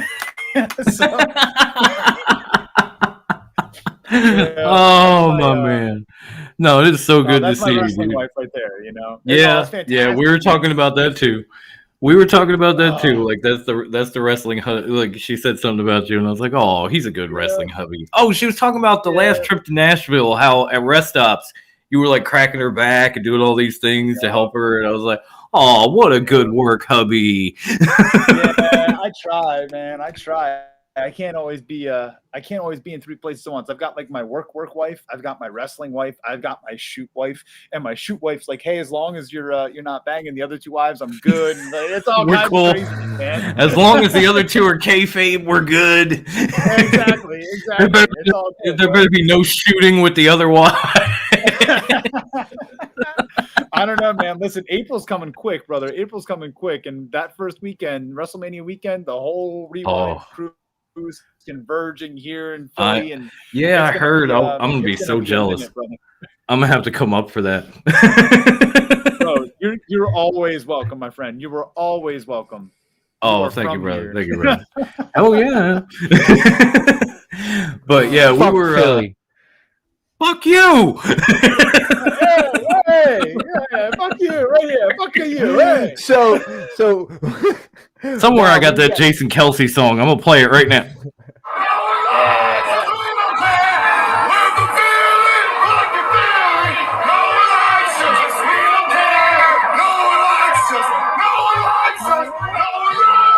We don't care. We're from Philly, fucking Philly. We don't care. Yeah. With all of that shit being said, Dom, we've got 2 more matches on the Revolution. Yeah, we were talking about Revolution. We were predicting some of the matches and stuff. Oh shit, Revolution's coming up? I didn't know that. Sunday. Yeah, this weekend, Sunday. bro. Oh, man, nah. Sunday. Of course I know. I always like to bash the AEW product because all it is flippy shit and dumb shit. So no, I'm kidding. Well, you better be nice. They just brought your promotion. Listen, but here's the thing: isn't that what wrestling's actually evolving into now? The high spots and the flippy shit, and No, it really is, because you look at If Japan. you talk to any workers, though, they're gonna sit there and tell you that the flippy shit is just to get cheap pops. I mean, talk But it to puts workers asses in about it. seats and puts paychecks in hands. I mean, listen, the pops, Oh, that's boy. part of being in the pops, I'm not saying It's that's a part bad of the thing. business is getting the pop and getting the crowd into the match. I mean, I think that can be done without a million flips and and I mean, shooting a star million? presses and- Too much. Yes, there is overkill, but yes. wrestling is evolving into a mostly high-flying extravaganza, if you really think about it. Because nowadays, the smaller guys are getting more shots and more chances. Yeah. It's not WWE And style to be all honest, around like, the world yeah, no more. AEW does that, but they've also evolved a little bit with, like, you got little bit. Wardlow They've with gotten his a little power bit. bomb symphonies, That's and so awesome. you got guys coming in having like New Japan matches in a Dynamite ring, just strong listen. style the whole time. So at least they're starting to give you a little bit of everything, because when it's just one style, like it's all flippy shit, or we're dealing with Orange Cassidy all day, I just want to change the channel. I'll be honest. I want to change the channel when I see Orange Cassidy these days. I'm so sick of that fucking shtick. I don't know, man. Orange Cassidy can work, but here's my thing: is that Orange Cassidy doesn't just do flippy shit. He does other things to help you get through the match. I'm talking about, like, I mean, if you watch some of that early AEW shit, right? It was hey, let's do 20 spots in this match, and then in the next match, let's try and top it. It was like, every match. It was, hey, let's group together and hug so one guy can come all, so one guy can do a tope. Exactly. Exactly. But I'm just saying, it's come quite a long way from there to where we are now. It's come very far from there, but that's because they're hiring all the guys that don't do that from WWE. True. Or they're hiring all the black and gold guys, so now they've actually. I mean, well, listen, Black and Gold brand was doing the same shit, so it doesn't really matter. Okay, that's true. And that's why it was the best brand they had. It was certainly the most entertaining brand they had for a while. Yes, it certainly was. Back to the shit I need to talk about before I have to get off here and we can do my thing. You guys, this is what I do. I just wanted Teddy to have his minute. That's all. Go ahead. When I leave, you guys can continue this. I know I'm gonna miss out, but I'm sorry. So eventually I got to go to bed, bro. I'm not gonna lie. Dr. Britt Baker versus Thunder Rosa. Oh, finally. Fucking finally. Every time they've been in a ring together has been pure gold. It really has. It really has. That unsanctioned match, I still think about that match. Oh my God. It was fantastic. That was my match of the year. Watching the tag match on Wednesday, that's all I could think of was like, oh my God, this match is going to be fucking amazing on Sunday. Exactly. Yes. That's the exact thought I had going through my head. And what I love about AEW though is that they space out their rematches. Like, it's not just like show after show after show after show, and that's something they do really, really well. And that makes us more excited as fans, I think, for matches like this that we know are going to be high quality, but we haven't seen it 10 times in the last 6 days. It's not, you had the match at the pay-per-view, we're having a rematch tomorrow. Exactly. Yeah, for sure. I do love that. So who do you got, Ted? I don't see Baker losing the strap just yet. I think that if it's gonna happen, right? Like I think that if she's gonna tack a loss into her loss column, it's gonna happen at Double or Nothing. I don't think that it's going to happen at Revolution. I think they'll hold off just a little bit longer, especially considering the acquisition of Ring of Honor and we don't know what that means yet for the absorption of talent. They didn't get any talent. All the talent. ROH released all the talent before they closed their doors. They let everyone out of their contracts. So right. They so we don't know who was there beforehand is going to show up. Is what I'm saying. Yeah. Like, we don't know. Okay. And there's inclination to believe there that Jordan Grace could pop over now, because if Gresham shows back up, Yeah. if Gresham shows up in AEW and Jordan Grace shows up in AEW with him, that is someone I can see legitimately dethroning Britt Baker. Absolutely. And it doesn't hurt Britt Baker in any way, shape, or form. Not that Thunder Rosa would hurt Britt Baker. There's actually Thunder Rosa's one highly qualified, but Thunder Rosa could do it too. But there's one other woman outside of AEW with ties that I think could come in and dethrone Britt Baker. Who's holding the ROH Women's Championship right now? Oh, fuck the her. women's title. Diana, the Virtuosa. Oh. She could show up with both those belts, the Ring of Reyes and the ROH. Just be like, bitch, you're next. Am I the only one that's not on the Perazo train? Yes. I love her. I love that woman. She's so damn good. So good. So who you got, Dom? So good. Who you got, Dom? I'm saying all this, and at the same time, when I'm thinking about it, it's like I think Britt Baker might have broken Sheeta's record for longest reign as champion already, and the woman might be more over than her boyfriend. I don't even think it's a might. I think she is. No, I think Adam Cole is her +1 at this point. Wow. And with all that being said, I don't think she needs that title. I think Thunder Rosa could do it. I honestly think she will beat Britt Baker at Revolution. If she doesn't, I would love to see someone like Jordan Grace or someone like the Virtuosa show up and be like, I'm next. But I really feel like Thunder Rosa could do this. This is gonna sound really shitty of me saying it this way, but it's not how I feel. I want Thunder Rosa to win this title. And I could see her winning it with all this diversity controversy swirling around AEW, and with Thunder Rosa winning the title, being a woman of color and at another ethnicity, I could see her winning it just because of that reason, and that's not really what I want. Yeah, I can see them. I can see them.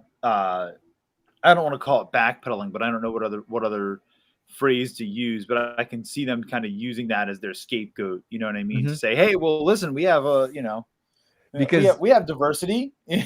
Right. Look at Jade, look at Thunder Rosa, Right. I think Jade was there. Oh, hey, look, everyone's saying they're not diverse, so they put the title on Jade, even though when the tournament started, before all this diversity came out against AEW, you could look at that bracket and be like, hey, Jade Cargill's winning this title. Yeah, I did. 100%. As soon as I saw the field, I was like, it's going to be Jade. But I think Thunder Rosa is going to be their short-term answer to that. Even though they've had many diverse. Yeah, I mean, do they in the women's division? In the women's division, do they really do? They don't do transition champions a lot, though. They haven't. They want their belts. They want their belts to mean something. So I don't know that that's the case, because I think that if Thunder Rosa was going to hold the belt in this case, I don't see her. They don't do transition champions, or at least they haven't yet. Not yet. No. And I can see them saying, well, we don't want to give her first reign and have it be our first transition champion, because she was like the marquee sign that they got from NWA. Yeah. She, and frankly, she's the second best female worker in the company. Yeah, she really is. So if not the best, frankly, I mean, Britt's more over. They're like 1A and 1B, and I can't even figure out who's who. It's crazy. So I don't think that because Tony Khan is such a fan of what he puts out, I don't think that he will sacrifice what he has in Thunder Rosa to give her a short-term championship reign. Yeah. So that's just, but if she wins it, I think she drops it at Double or Nothing. So, yeah. So with that being said, it's on to the other half of the co-main event, as they call it. Hangman Adam Page versus Adam Cole. Oh. There is no way Hangman's dropping this title. He is going to drop the title to my boy MJF down the road. And that's who's going to take the title from him. And I'm going to be one of the happiest motherfuckers on this planet when that shit happens. You know, you didn't need to say any of that, right? Like, we knew I that wanted- already. Had to. Man, So I would challenge that assertion, though. I would challenge that assertion. go right I would ahead. say in the same way that the Fiend did not need a fucking championship, No, MJF doesn't. Need one MJF either. does not need a goddamn championship around his waist at all. At all. Yeah. In fact, I think it would hurt him because he is going to be the one heel that he is better in the chase than he is as the holder. Because he can whine and bitch and moan and complain better than anyone in the fucking business. And I think Amazing. no, I'm serious. Like, Yeah. No, I'm give him laughing because something you're to bitch right. about. It's funny because give it's him true. something to bitch about. Mhm. You know, so I hope that he doesn't ever win the championship. I hope, I hope that when he does, it's because he's turned face. That day will never happen. Exactly. I knew he was going to. Exactly. I knew you were going to trigger that motherfucker when you said it. Never I happen. knew it. Never. Listen, Oh boy, here we go. I'm watching the show, Dom. I know. I watch the know, show. I know. We're fans of each other's works. I know. You know, like I will say, like, yeah, you're sitting here saying, like, well, the Fiend didn't need a championship, but the Fiend actually won a championship a couple times, and one time they put out that ugly ass belt that they were charging $7,000 for, But and it dropped to like $300 in 2 weeks. Yes, Oh it my was awful. Oh Jesus. my god. Like they You know what? realized how ugly everybody thought it was, and they were like, "Drop the price now." it's not even that it was ugly. It was the fucking price. Yeah. That too. Yeah. I wouldn't even have bought it for $300. Like you could pay me $300 and I'll put it up with, you know, Charlotte and Big Gold, but I'm not buying it. So you're saying that your price is $300, just so we're clear. For that belt, yes. No, Okay. he Kensington Cheek over here, just saying. Kensington Cheek. Okay? Yeah, me and Ivy. You know what? Here's a spoiler for you. Ready? This is what's going to happen. The tribal chief is going to show up at AEW with the Money in the Bank contract and come in and win. That's You're just trying to make this man leave. I've gotten it a couple of times, but Listen, that right there shows. no, you all that you need to say is he nobody. watched this show. Not all you need to say is everybody kicks out of the Falcon Arrow and he will be gone. Now I know Ted really does watch our show. Yeah, yeah, I do. I do. I watch Rewind. I I'm one love of the those guys. I'm the guy that likes every one of your videos on your channel, bro. Like, I Yes, give you guys same here. thumbs up every time. Like, Before he came on this show, honestly, because it's in the pipe, I came on their show. yeah. Well, gentlemen, Ted, I'm sorry to cut my time short. Hopefully, we can do a whole show together at some point. Oh yeah, we'll definitely hook back up. It was Oh, just cool to have Ivy, to get Teddy in here. We'll definitely get like, you know, the gang together all at once, and we'll throw down. That would be awesome. I have to sign off. Dom, fucking top rope shit to the motherfucker. It's fine. I can take this home, Brucey. Get some sleep. I'm not All right, too. guys. I'm sure I Take won't it be too easy. far behind you, bro. All right. Thanks, Bruce. Appreciate you, brother. Yep. See you later. Love you, bro. We'll catch you later. Oh my god! But yeah. Oh, I didn't predict the match, did I? So yeah. No, I you didn't mean, tell us what's gonna happen, brother. this one's gonna be hard for me because I love Adam Cole. I have loved Adam Cole since ROH, Lancaster's own Adam Cole. and I want to pick him so bad, but I know there is no chance in hell he's winning this match. There's no chance. I feel for you. I'm sure you're gonna have some shit going on when Red Dragon wins the titles and swerves the Bucks, and you're gonna have your hands full with that. We're eventually gonna get some like crazy Bullet Club Civil War shit going on. That's gonna be fun. But you're not It's already winning this happening. title. It's already happening. It's already started. Listen, their relationship with Impact is not happening actively right now, but the shit is still there. They still have a working relationship with them, and you see it happening in Impact. It's already happening in Impact with old members versus new members right now. And that's you had Jay White show up on Dynamite, and then you had him show up on Impact like the next day on their show, and then go to the pay-per-view and then screw God. And so you can already see the divide, because like the Good Brothers were, hanging out with the Elite, but they kind of got bounced. So now all of a sudden, they got bounced because Impact. They got bounced because Impact wasn't getting paid and wasn't getting anything out of the deal with AEW. Let's be real, brother. AEW ate them that too. Breakfast and kicked them the fuck out. Well, in AEW's defense, Impact made a lot of money on those fucking pay-per-views. Fair. But it was like, we don't need to pay you. We already did. But it didn't do a lot of good for the company. No, like, it didn't. They buried the fuck out of Impact. They buried the fuck out of Impact. Well, that's what I mean. I think I would let AEW pay me that much to bury my podcast. I'm not gonna lie. Okay, that's fair. Like I always say, I hope the podcast to when we talk about these guys, like whether it be PMP or Adam Cole or whatever, like I want to be held back like PMP. I want to be overlooked like Adam Cole. I will be overlooked to the bank. I'm with you, brother. But I do. I've loved Adam Cole for a very long time. But like I said, his wife is the hotter commodity in AEW. Or his girl, whatever she is. It doesn't matter because he gets to go to bed with her brother. Like the end of the day, he gets to go home to her, and damn, lucky. Oh no, man. That's a fact. I'm looking. Survey says number one answer. But yeah, Hangman's going to win this, and it wouldn't, even though I don't think he needs it, it wouldn't shock me if MJF is the guy to take Hangman out at, say, Double or Nothing.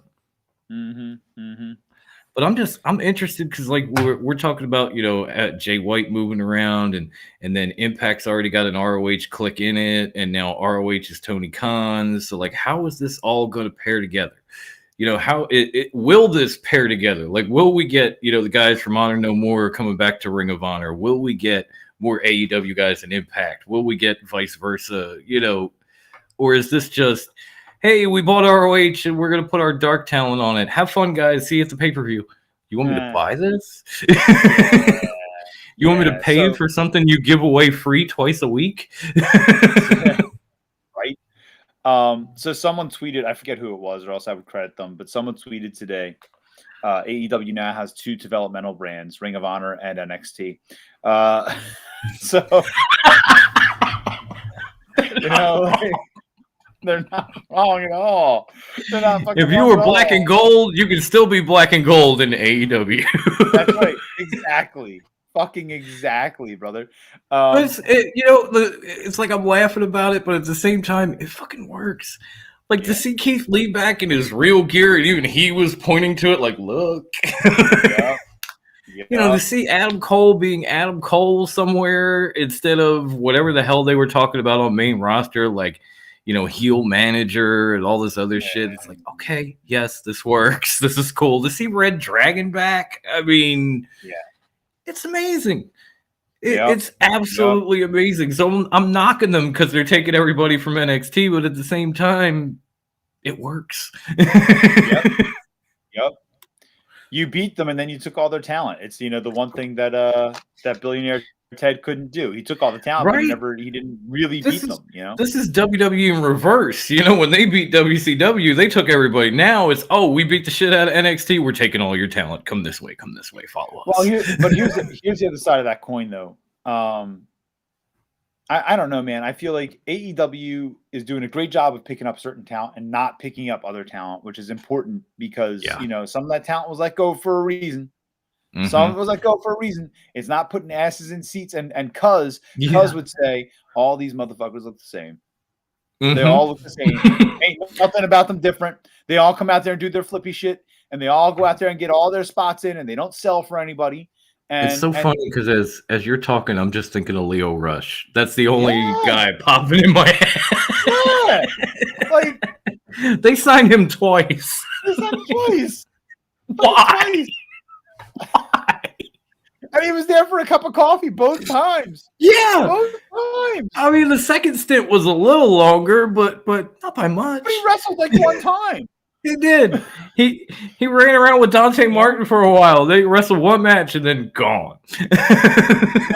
And now WWE's suing AEW because Jeff Hardy went on his fucking social media and said, "Oh, I'm going to AEW," but he's still under his no compete clause. Interview. Yeah. Oh my god. Like, god damn, brother! Like, how you claim you haven't been getting high, but you must have been high to make that mistake. Damn. Come on. I know y'all talked about Jeff Hardy already with Ivy, but oh man, we did. Oh no, we went into Jeff Hardy in detail with Ivy. You kind of have to.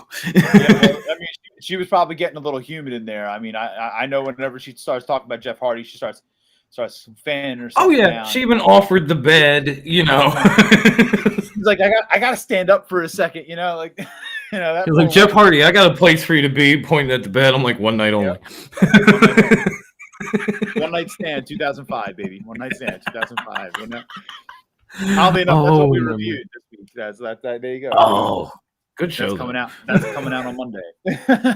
That's going to be cool. That's going to be cool. Yeah. Listen, yeah, I mean, these AEW shows, I'm always super excited for them because I know that we're going to get some really high quality wrestling, and I know that we're gonna see some cool shit, and that's always awesome, you know. Yeah. Yeah.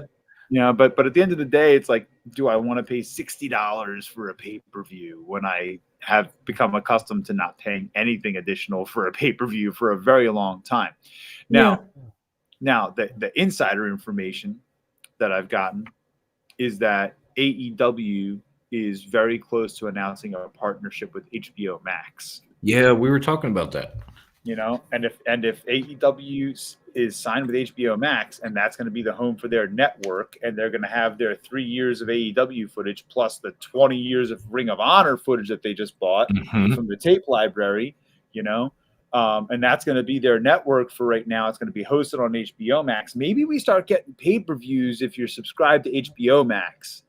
That would be cool. I would have to subscribe at that point. That I would pay, like I already pay for HBO Max. If they tack $5 on to be part of the AEW club on HBO Max, I'm down with that. I will. Oh yeah, that. I'd be shut up and take my money. $60 every 4 months though. Fuck that. I just can't. I honestly, I don't really mind because like growing up, I was used to it. That's what happened every month, you know, or every few months. It was like, oh, there's a WWE pay-per-view at $60. Okay, shell it out. Oh, WCW is coming. Okay, here's $40. You know, like I'm used to that. I know, man. I know, and I was too, but now I'm spoiled, and so.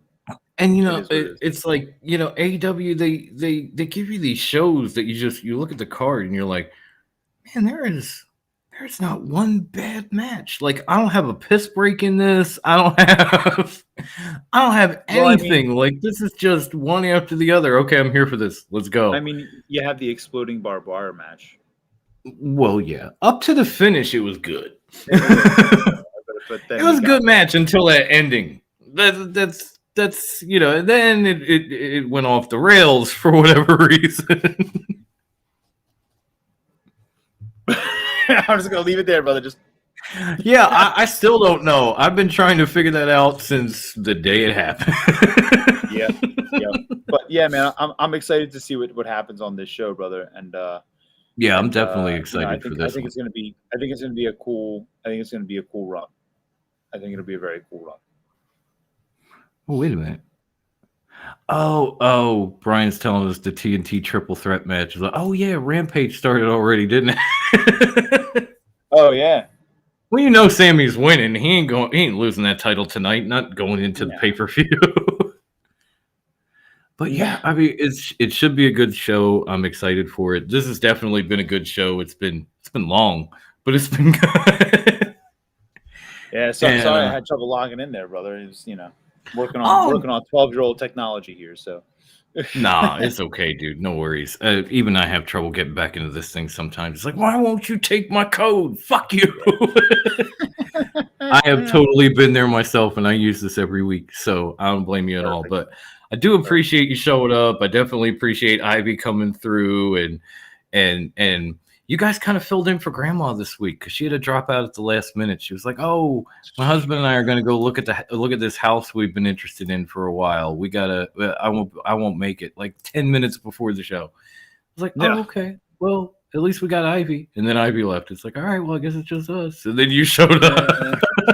Well, I'm glad I could at least pop in and provide a little bit of comic relief and manage to piss Bruce off within the first time I'm on your show, alone. brother. That alone, bro. You don't know what that meant to me. I love seeing him get mad. God. I make it a personal goal to break everybody that I'm invited onto their show. I've got to break them at least once. Yeah, so you and me both. If I come on your show, I'm gonna break you. It's gonna happen. Yep. But yeah, I appreciate you showing up so much, Teddy. And obviously, I was gonna ask Ivy this, but she dipped early, so I'm gonna give you the floor and just let everybody know where they can follow you, where they can watch you, where they can enjoy Rewind Wrestling Network with Ted and Ivy and the whole friggin' cast from Tyler. Oh my God, Thick Mama Ref. Listen, man, the Rewind family has exploded in the last year and a half. I'm like, what the fuck? This used to be like me in a basement. Like, what the fuck? It really has, dude. Even when I came on, I thought I knew everybody, and then I was like, wait, who is this? right. So you've got me and OG started the channel back in the day. You can find OG on Twitter at Firefists. Something or another. Something or another. Yeah, about that. I'm not looking at Twitter at all for his name right now. No, not at all. I would never do that on air. At Firefist483 for OG. Okay. Ref Dick, Ref Amy Veronica. You can find at Ref Amy Veronica on Twitter and Instagram. Ivy, you can find at Temtress Witch on Twitter and at Ivy the Temtress Witch on Instagram, I believe. Tyler, the New Mouth of the South, Tyler Peters, you can find him at Dustin Tyler 86. You can find slash arbiter at slash arbiter, I think. Yeah, it's just at slash arbiter. You can find Key at KKey. See, there's too many goddamn people now, dude. There's, K-Key 2043, and you can find Nelio at Venetius Fights. And so that's the whole Rewind fam. But of course, you can find the Rewind stuff at Rewind Podcast, WREWIND PODCAST. You can find us on Twitter, on Instagram, on Facebook. You can give us a like, comment, share, subscribe on YouTube. You can find us on Apple Podcasts, Google Podcasts, SportsWire Radio, Roku TV as of this week. Ivy told me about that before we got on the air, and I didn't want to let the cat out of the bag. So congratulations, that's awesome. Thank you. Yeah, man, that came through our hookup with Tom Bryce over at SportsWire Radio. I was talking to him about doing a live show. We're going to do a live show with the league. We're going to do a live show with the league WrestleMania weekend, live from Casa de la Ted. We're going to do a league show, the WrestleMania league show on Saturday afternoon, and but then separate from that, we're going to do a SportsWire live show with Tom. And our relationship with Tom has grown tremendously over the last year and a half. We were with them back at the beginning when they were Sportinarium, and then they evolved into SportsWire, and they're just doing fantastic things, and they're constantly growing, and their audience is constantly growing, especially in the UK. And so we're super excited to be part of that family as well. And so through their connection, they have like a channel that's been airing a lot of the stuff from SportsWire called Northeast Sports. And they were looking for content to pick up with pro wrestling. And he recommended little old Rewind. So, that's cool. Yeah, we got the hookup. Shout out to Tom and SportsWire. That is awesome. Yeah. Yeah, brother. It's great shit over here, man. We're doing really great shit. So super excited for all of that and everything we've got going on. I'm super excited for our next live show. You know, we don't do the live shows every week like you do. We pre-tape and put it in the can. I know I'm lazy. I just go live and put it on YouTube and then I convert it. I'm lazy like that. Oh no, brother, it's all good in the hood, brother. It's all good in the hood.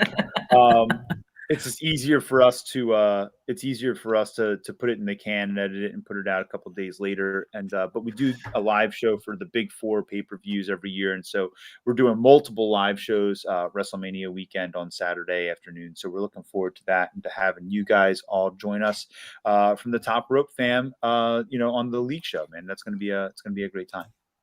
Oh yeah, I'm sure. Hey, there's Ivan. Hey. You know we love you, Ivan. You know we do. Yeah. It's funny. I was talking to Ivan on the phone just like not even an hour before I came on the show. So Ivan, I love you, brother. I love you, brother. I was hitting him up before the show when we found out Wendy. I was like, "Can you come on too?" That's my man right there. I love that guy. I love that guy very much. Yeah, man. So that's where you can find everything. Hit us up on whatamaneuver.net. Buy some merch. Yes. Ivy did mention that, of course. You know, she's always plugging the shirts. Oh yeah, she's my merch girl. I love her. Love you, baby. I told her I'm gonna come up with a Psycho shirt and trade her for an Ivy fan. So we're gonna work that out. But yeah, I appreciate you coming. Go check out Ivy. Go check out Ivy if you're in the Nashville area. Go to the March Nashville 12th. show on the 12th. It's just, you know, it's just a little over a week away at this point, right? Go see her on the 12th. You can get your tickets at ccwrestlingfl.com/events. Go get your tickets. Go check out the Temtress Witch. CCW Meltdown, the 18-year anniversary. It's going to be amazing. Like, I wish I could get there. Me too, brother. Listen, if it wasn't, I was going to ask, are you guys going to do the road trip again? But I kind of see, the answer. It's the oldest boy's birthday. I can't do that. You know, I got to take care of the kiddos. I can't be a road dad. Can't be a family road dad. First, always. Yes. Always. Yeah. You know, like that's, you know, these podcasts are fun, but family first. Yeah, but I appreciate you showing up, Teddy. And again, shout out to the Temtress Witch for coming in and making a big deal out of us and making us look uglier by proxy. It's, you know.